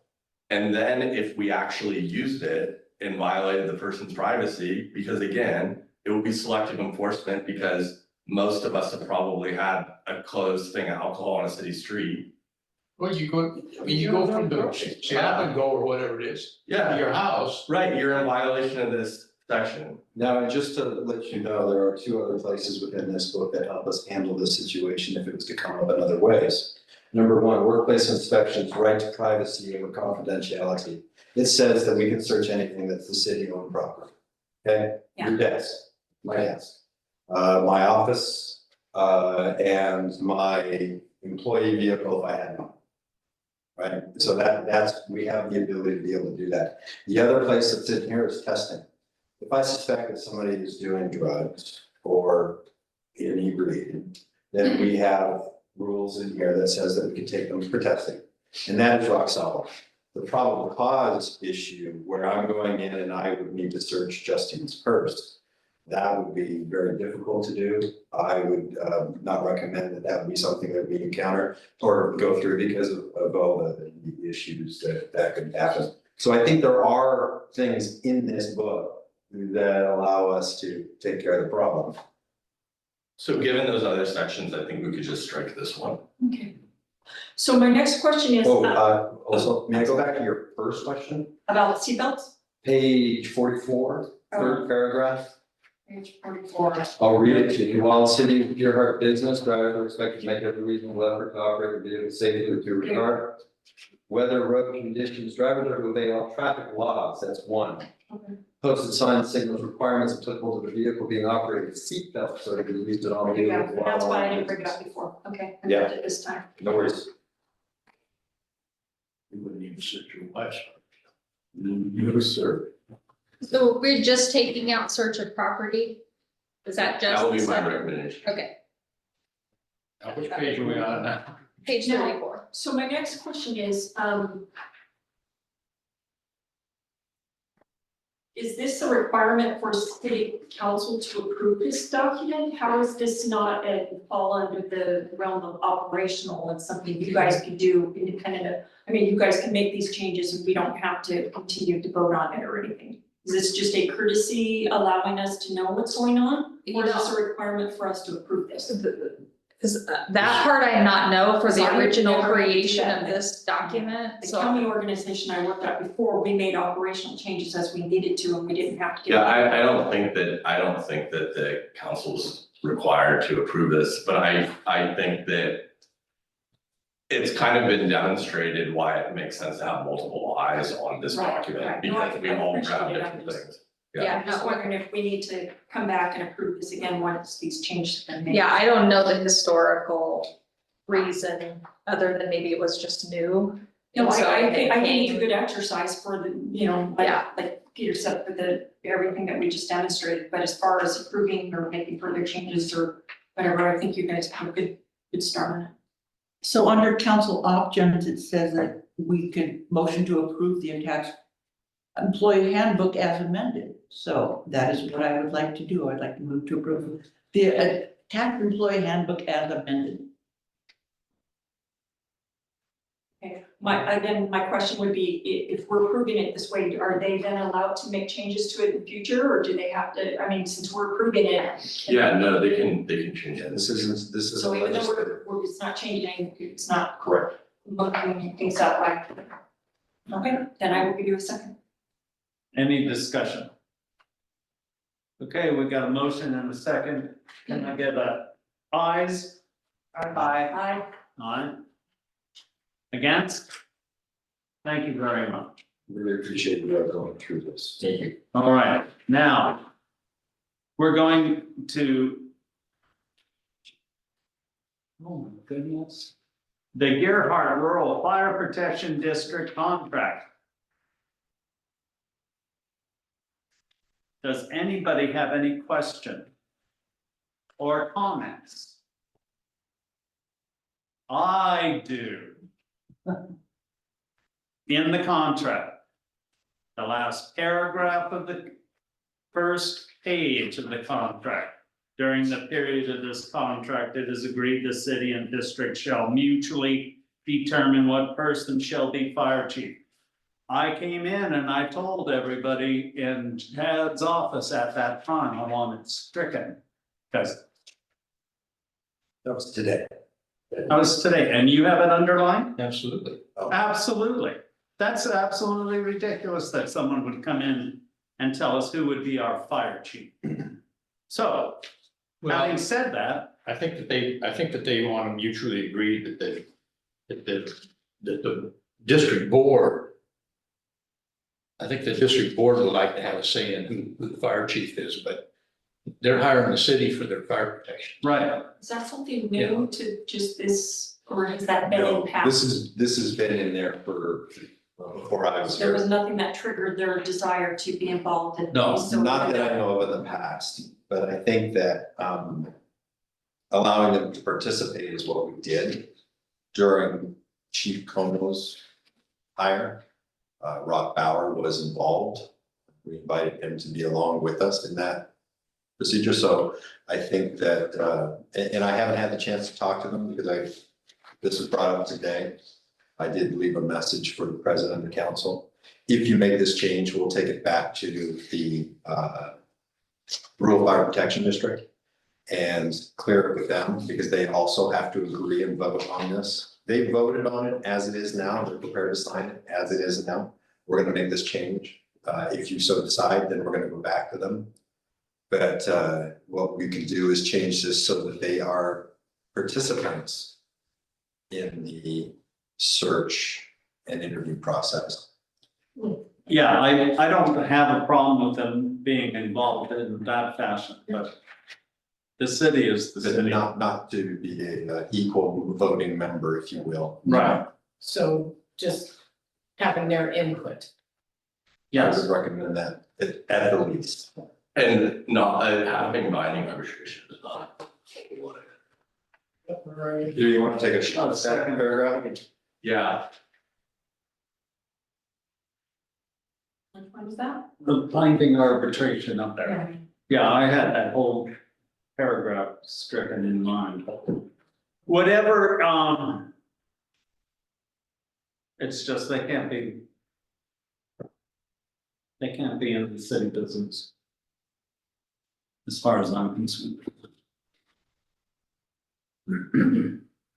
Peter's messing around with They that. have their own fire department. Yeah, you know. Sure. Who are these people? They're folks that. Anybody that's outside the city limits, north to Right, I Green. understand, but who's the governing body of the rural fire? They have their own board. Oh, they do? They have a board, and they have a taxing entity, so they receive taxes from their property tax base. And then they turn around and contract with the city of Gearhart. I mean, a pretty substantial amount of I say money. they pay what, about a third of our budget? Yeah, I mean, Approximately, maybe a little bit more it's than that? probably 50% almost of the fire budget, if you take out conflict. I'm always gonna go with an attorney's recommendation if he says don't go with the binding arbitration, but Right. I personally do not, it's their fire chief, police, or their fire chief also. I think there are some real pros to us signing this. And, I would not want to get into a tit for tat with them about if we can, about things we absolutely can't live with. well, I think that where I'm most concerned is that, getting back to like the employee handbook, and I wouldn't anticipate any issues with our fire chief or anything like that. But let's say our fire chief did something that required us to take action, including, termination. Right now, we'd be hamstrung by the district. They could say no, because it's not just a selection of it's also review, retention, use, and termination. And if they don't agree, we go to binding arbitration, and then could we even suspend the person with pay? I mean, if we're giving someone equal, if we're handing someone veto power, and that's what we're doing. So during the portion of this contract, they could say, we're gonna terminate chief. And we could say no, and he's our employee, and we're not terminating him. And then they're like, well, we're going to binding arbitration, we're gonna suspend him during that period. What are we going to do going forward? I mean, somebody needs to have the tiebreaker on these sort of things. And I get that they pay a third of the budget, and I get that they would want a say in any, either hiring someone or participating in their performance review or whatever. But having a 50-50 split when we're paying 70% and having it go to binding arbitration, and arbitration is a mediation, arbitration is basically court with an arbitrator instead of a judge. And we're bound, and so if the arbitrator signs with them, then we're stuck, and this is, again, let's say we want to retain the person, they're like, no, we want them out. We go to binding arbitration, we lose, then we've been forced to terminate the employee that we want for reasons that we don't agree with. And it seems just very inefficient. So if they want us to listen to them and for them to participate, there's no problem with that, but again, it's our employee, not their employee, and we are. And let's say they terminated him, we disagreed, it went to an arbitration, they won, we terminated him, he sued us for wrongful termination and we're on the hook. I'll tell you what this is all about, okay? They pay us for fire protection. Okay, they also pay forestry for fire protection. I mean, they're getting boned both ways. Yeah. Okay, that would be like them going to forestry and saying, we don't like your local the forest, you know, the head of the forestry department that's protecting us as far as the fire protection goes, or our land. Right, and I understand it, now that. So I think now we that- just strike the whole. Right, well, now that Peter's explained it that way, I appreciate it, I just would like to make sure that the tone of our approaching to them is not adversarial. And I don't view this as adversarial, I view this as the fire chief is our employee. And then they're contracting with us to provide services to them that our fire chief is supervising. And if they have issues with the provision of services, or they have other concerns, or they want to stay in a hiring process, I think that's absolutely fair, and that we need to listen to them. But only one party can have final say, and I would prefer not be an arbitrator. And I would prefer not to go to an arbitration over these issues. And so I mean, I think as respectfully as we can and letting them know, we absolutely want their input, but we can't give them veto power over our employee. We just can't. We wouldn't do that with any other entity. No, and I appreciate that, I just. Yeah, no, I get it. That's my concern, is that we approach it from that direction from them, that we, unfortunately, we can't do that. So you guys are saying this contract needs to be renegotiated. Just put out paragraph removed. Just, if you scrap that paragraph and you approve that, and then I go to them and they agree, we're good to go. Well, he signed. If they disagree and they don't decide to do that, then we'll have to come back and figure out some sort of negotiation. Yeah, but if we approve this with that taken out, and you go back to him and you say, well, this is what they approved and this is what we're willing to do, that's kind of not really being very respectful of them, I don't think. Well, it's all on how we handle it. We do appreciate our rural fire protection district. I mean, not only do they just pay this, $240,000 this year to us, they also maintain that fire station out there. They've maintained one piece of equipment. They get taxes for that. So they're actually paying a little bit above and beyond to get that protection in the community. We have a pretty good relationship with them right now. We had a good, and Justine was there as well. We had a good rapport back and forth, and that's how we'll treat this. Okay, I'm just. And I was at I their copy last- that. I get Yeah, I was that. at their last meeting, I didn't get anything. Oh, yes. excuse I me. was at the meeting where they discussed this, and I didn't get anything from that, and unfortunately, I did not catch that, and I didn't understand that, and I think I've when been we educated now, but, Help them I understand. didn't get anything from that meeting that led me to believe it was adversarial. I just, I mean, it makes sense, if you go to them and explain to them where you just explained to me that, you know, from an HR perspective, that's just not something that we can do. This is what we can do, I think that they'll understand that. Correct. You know, in contracting, he who has the last say in the contract, I mean, you can change the contract any way you want. This guy's already signed it. So they signed it as it is, but you are not, so we will go back to them with change. Yeah, in good faith. They have agreed that this is the way that they would like to see it, but we'll have a conversation with them. We didn't really go into detail on that particular issue. Yeah. Well, there were I think this two of is- us that picked it up Yeah, as Well, objection. no, and that was a good catch, but I don't think from their perspective that they were trying to, they were just doing what has always been done. I think that they were, Prior to going to their board, on them on an individual basis, something like that. I don't think they were trying to slip anything underneath our radar or insert anything new, it was just what's all. Okay, I'll work with Peter, but as amended. Okay. All right, so we've got that taken care of. Do we need to vote on this? If you would vote to approve the contract as amended.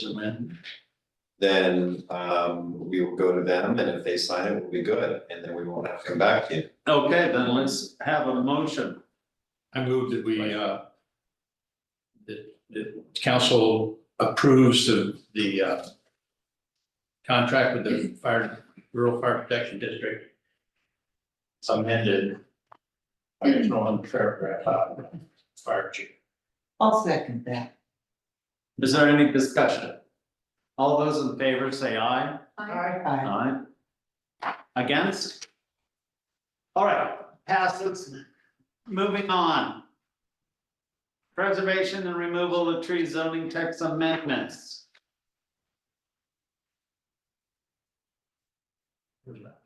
Okay, so we got the same thing that we had earlier.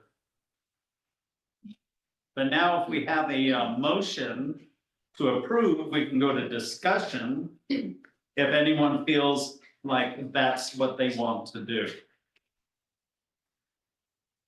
I don't want to discuss. I definitely want to discuss, sorry. So I make a motion that we make further changes and motion to proceed as amended. All right. Pardon me? For just. Right, that's what she said, further changes. Yeah. Okay, so if I get a second, I can go into the discussion. All right, let's go to discussion. What are the changes that we're going to do? Further changes. No, you're going to go first. Okay. I just want to preface what I'm going to say about this with a few things. Number one, I applaud the planning commission for coming up with the permit system. I think it's absolutely a step in the right direction for our tree preservation. Nowhere mentioned in here is that mature foliage increases property values approximately 3 to 5%. So all the advantages of having trees, that's not mentioned in here anywhere, just like to add that in. And I have personally documented by photographs approximately 200 older trees that have been taken down in the city of Gearhart over the past 7 years. I have no proof of that other than the pictures that I've taken, so this would be a step in the right direction to keep track of all that. Last thing I'll say is that besides all the benefits that trees provide, the city of Gearhart is an incredibly beautiful place. And part of that beauty is because of our old growth trees. So to see them get cut down is something I would really like to not have happen. That's just my opinion. I know other people who also feel that way. Having said that, I have a couple of questions or points I'd like to make about this ordinance. Number one, all of the tree decisions being made by Chad puts an undue burden on him, first of all, and he is also not an expert in tree related things, although he has had some fair amount of experience. He's not an expert. So I think that having arborists involved is very important. I agree with Dana on that.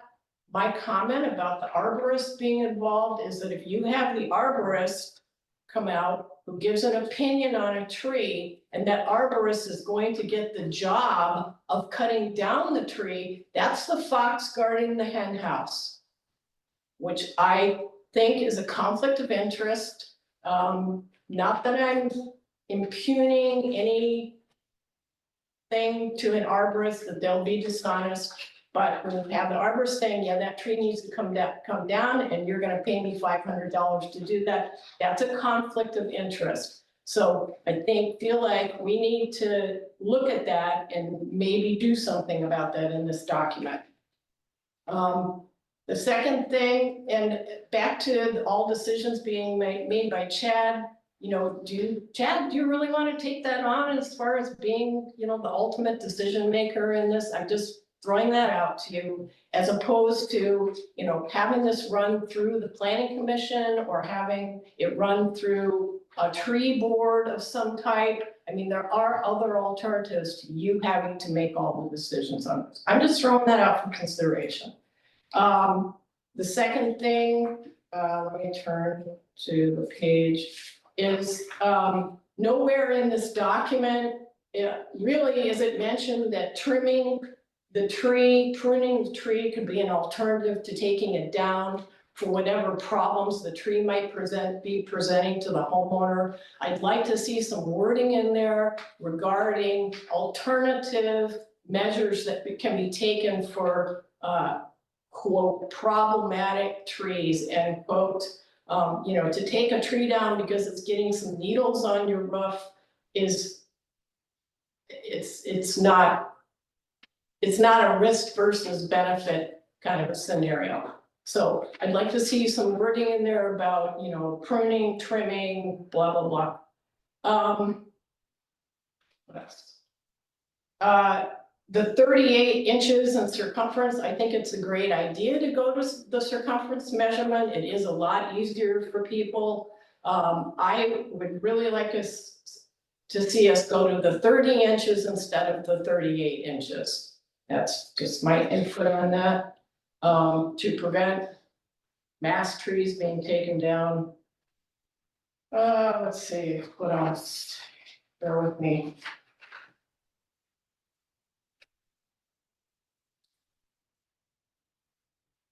That the elk or someone else? I think that's it. That's the elk. They don't cry at night. That's a It's coyote. coyotes. Oh, coyotes, yeah, That's coyote. that's So coyotes. Well, I have to Oh, agree. one other thing, sir. I'm sorry. Go ahead. I'm sorry. Why? I just have one more thing. Yeah. I just saw I was on the back page, sorry. Also, when you take a tree down, it affects the neighboring trees. So if you take one of these large old growth, for instance, Sitka spruce down, it will have an effect on the neighboring Sitka spruce, a deleterious effect. That's been proven scientifically, and I would like to see some wording in there regarding that as well, please. I think that's all. What the deal with Gary? Well, That's it can kill them all. Oh, It's for the These roots. bad things It's for the happen. roots. okay. Just for between. Wasn't familiar with the. Okay. I have a quick. You have No, some? go ahead. I'd like to know who's gonna pay the arborist. It says in here, I it's the mean- homeowner. I mean, arborists are very, very expensive. A lot of times they'll come out and give you an opinion for free. If you're asking. I an have- issue, I I'm not have- sure. Is that your experience, Chad? Not that I've seen with, where I've required homeowners, I mean, to answer your question about, how I handle this or whether or not I'm qualified, I'm not a qualified tree expert, no. I know a dead tree, I know a dangerous tree. And I know it to be dead, it's gotta be dead. I mean, obvious, no green or very little green, one branch of green and the rest of it falling apart, dangerous. Tree limbs falling on cars, property, houses, because the tree is dead.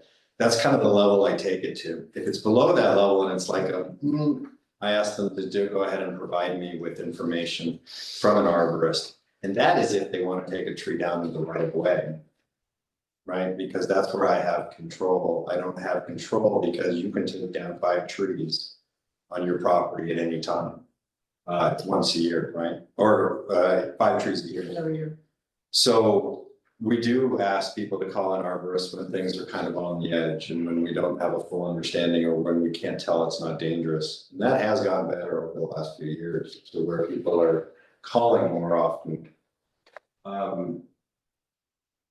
The rest of this would be substantial changes where we would need to probably go back to the planning commission in regards to maybe not, I mean, changing the size down from 30 inches to 30 inches, 38, that might be substantial, I'm not sure.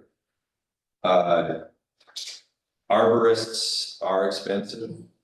And I know it would take a lot more administrative work to make that happen. So then I would like, if we wanted to consider something like that and we come up with some rules, I'd like to take this back and then add a fee to the permitting process. Now, the reason that we did not add a fee, or I'm saying the planning commission, the discussion is we want people to be able to come in and do this and feel that they can put together this permit and then do the work that they needed to do in order for us to collect data.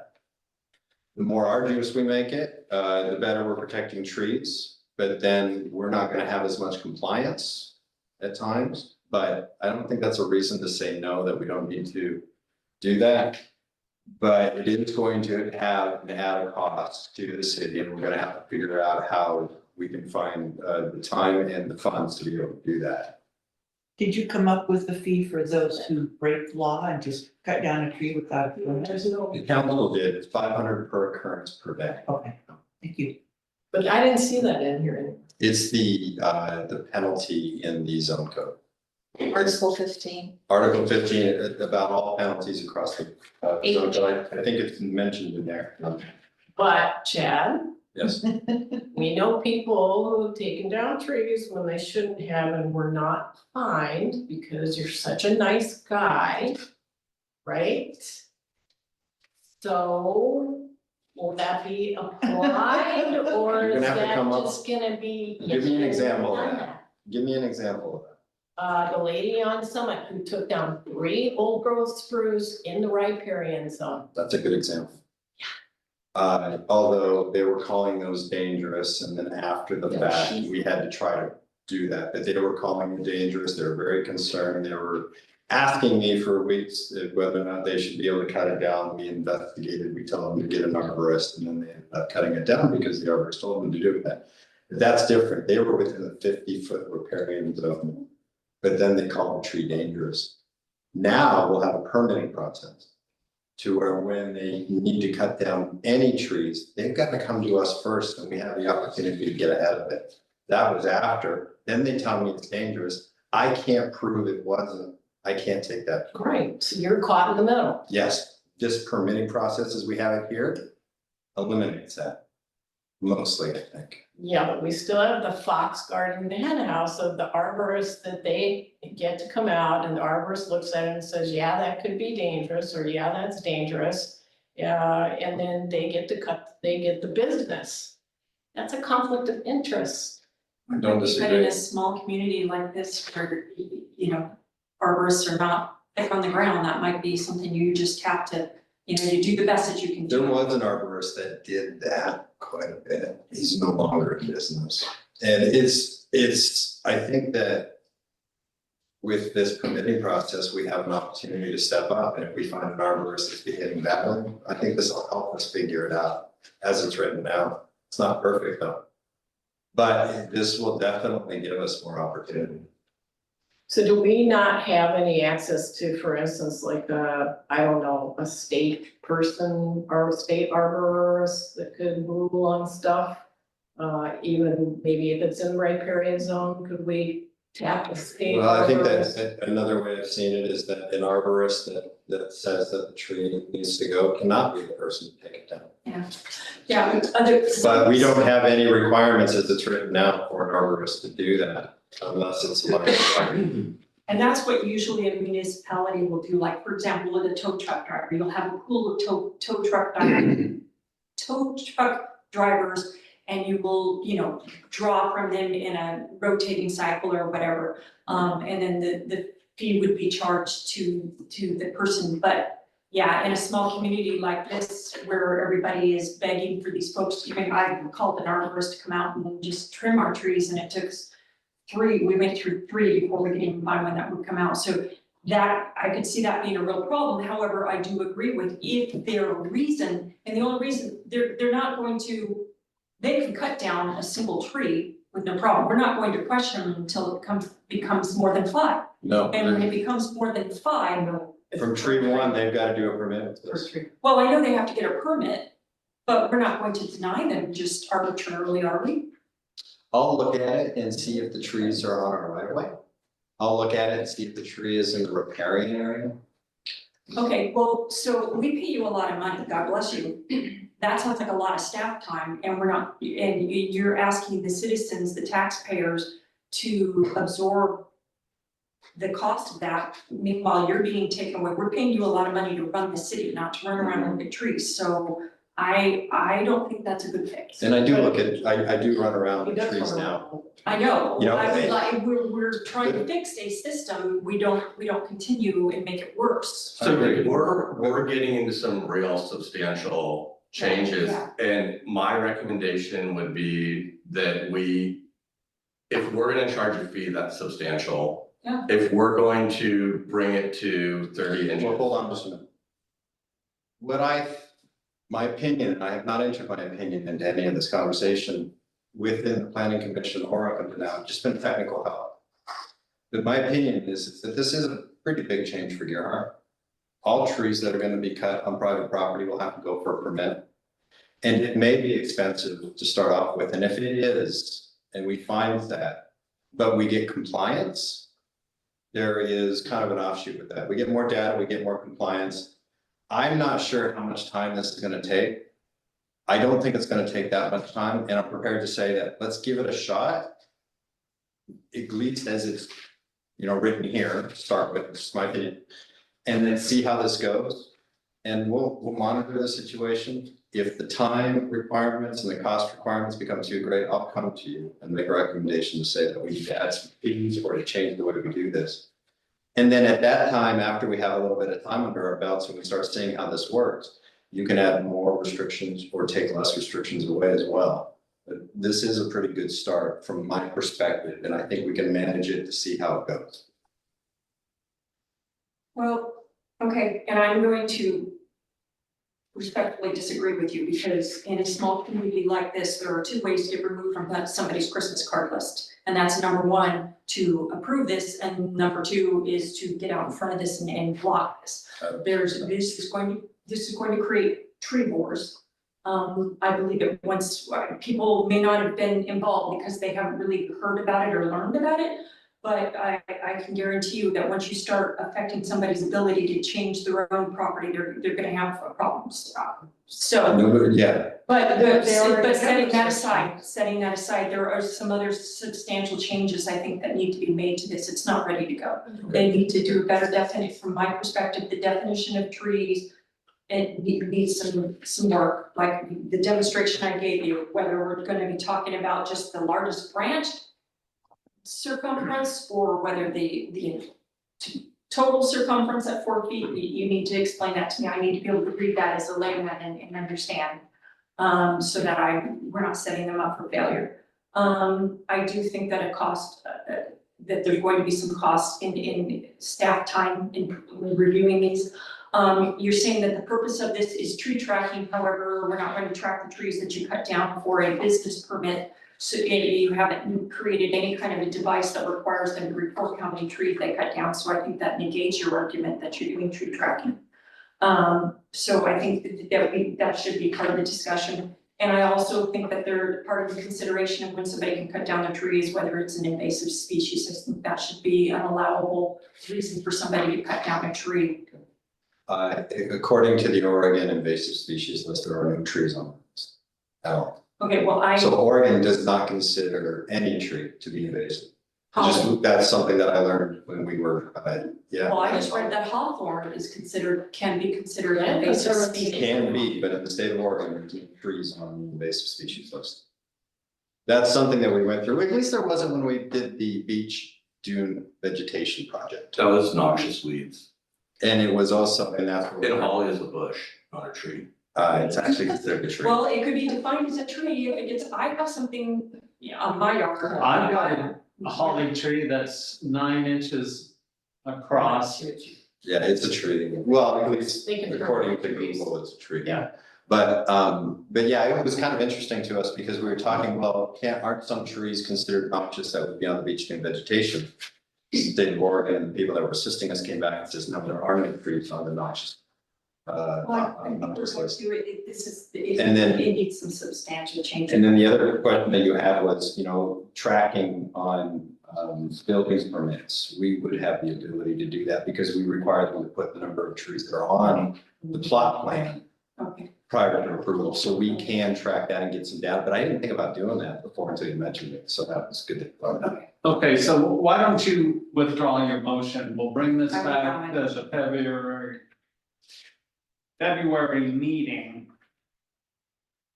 with the ideas already written out, I, okay? Does everyone, what could maybe some of the things that have been talked about be written down by Garrett and brought back to us, or? I mean, can you- Yes, and Garrett's here. Garrett, I'm sorry. Yes. Did you have Yeah. anything? Yeah, so I'm happy to basically take the minutes. I've been taking notes, summarize the issues that I've heard you guys talk about. They're diverse. Some of them are relatively technical, like we could fix them tonight in discussion potentially. Some imply a real reorientation of our goals and what we're trying to accomplish here, or what it seemed the Planning Commission was trying to accomplish, and that certainly would require more discussion.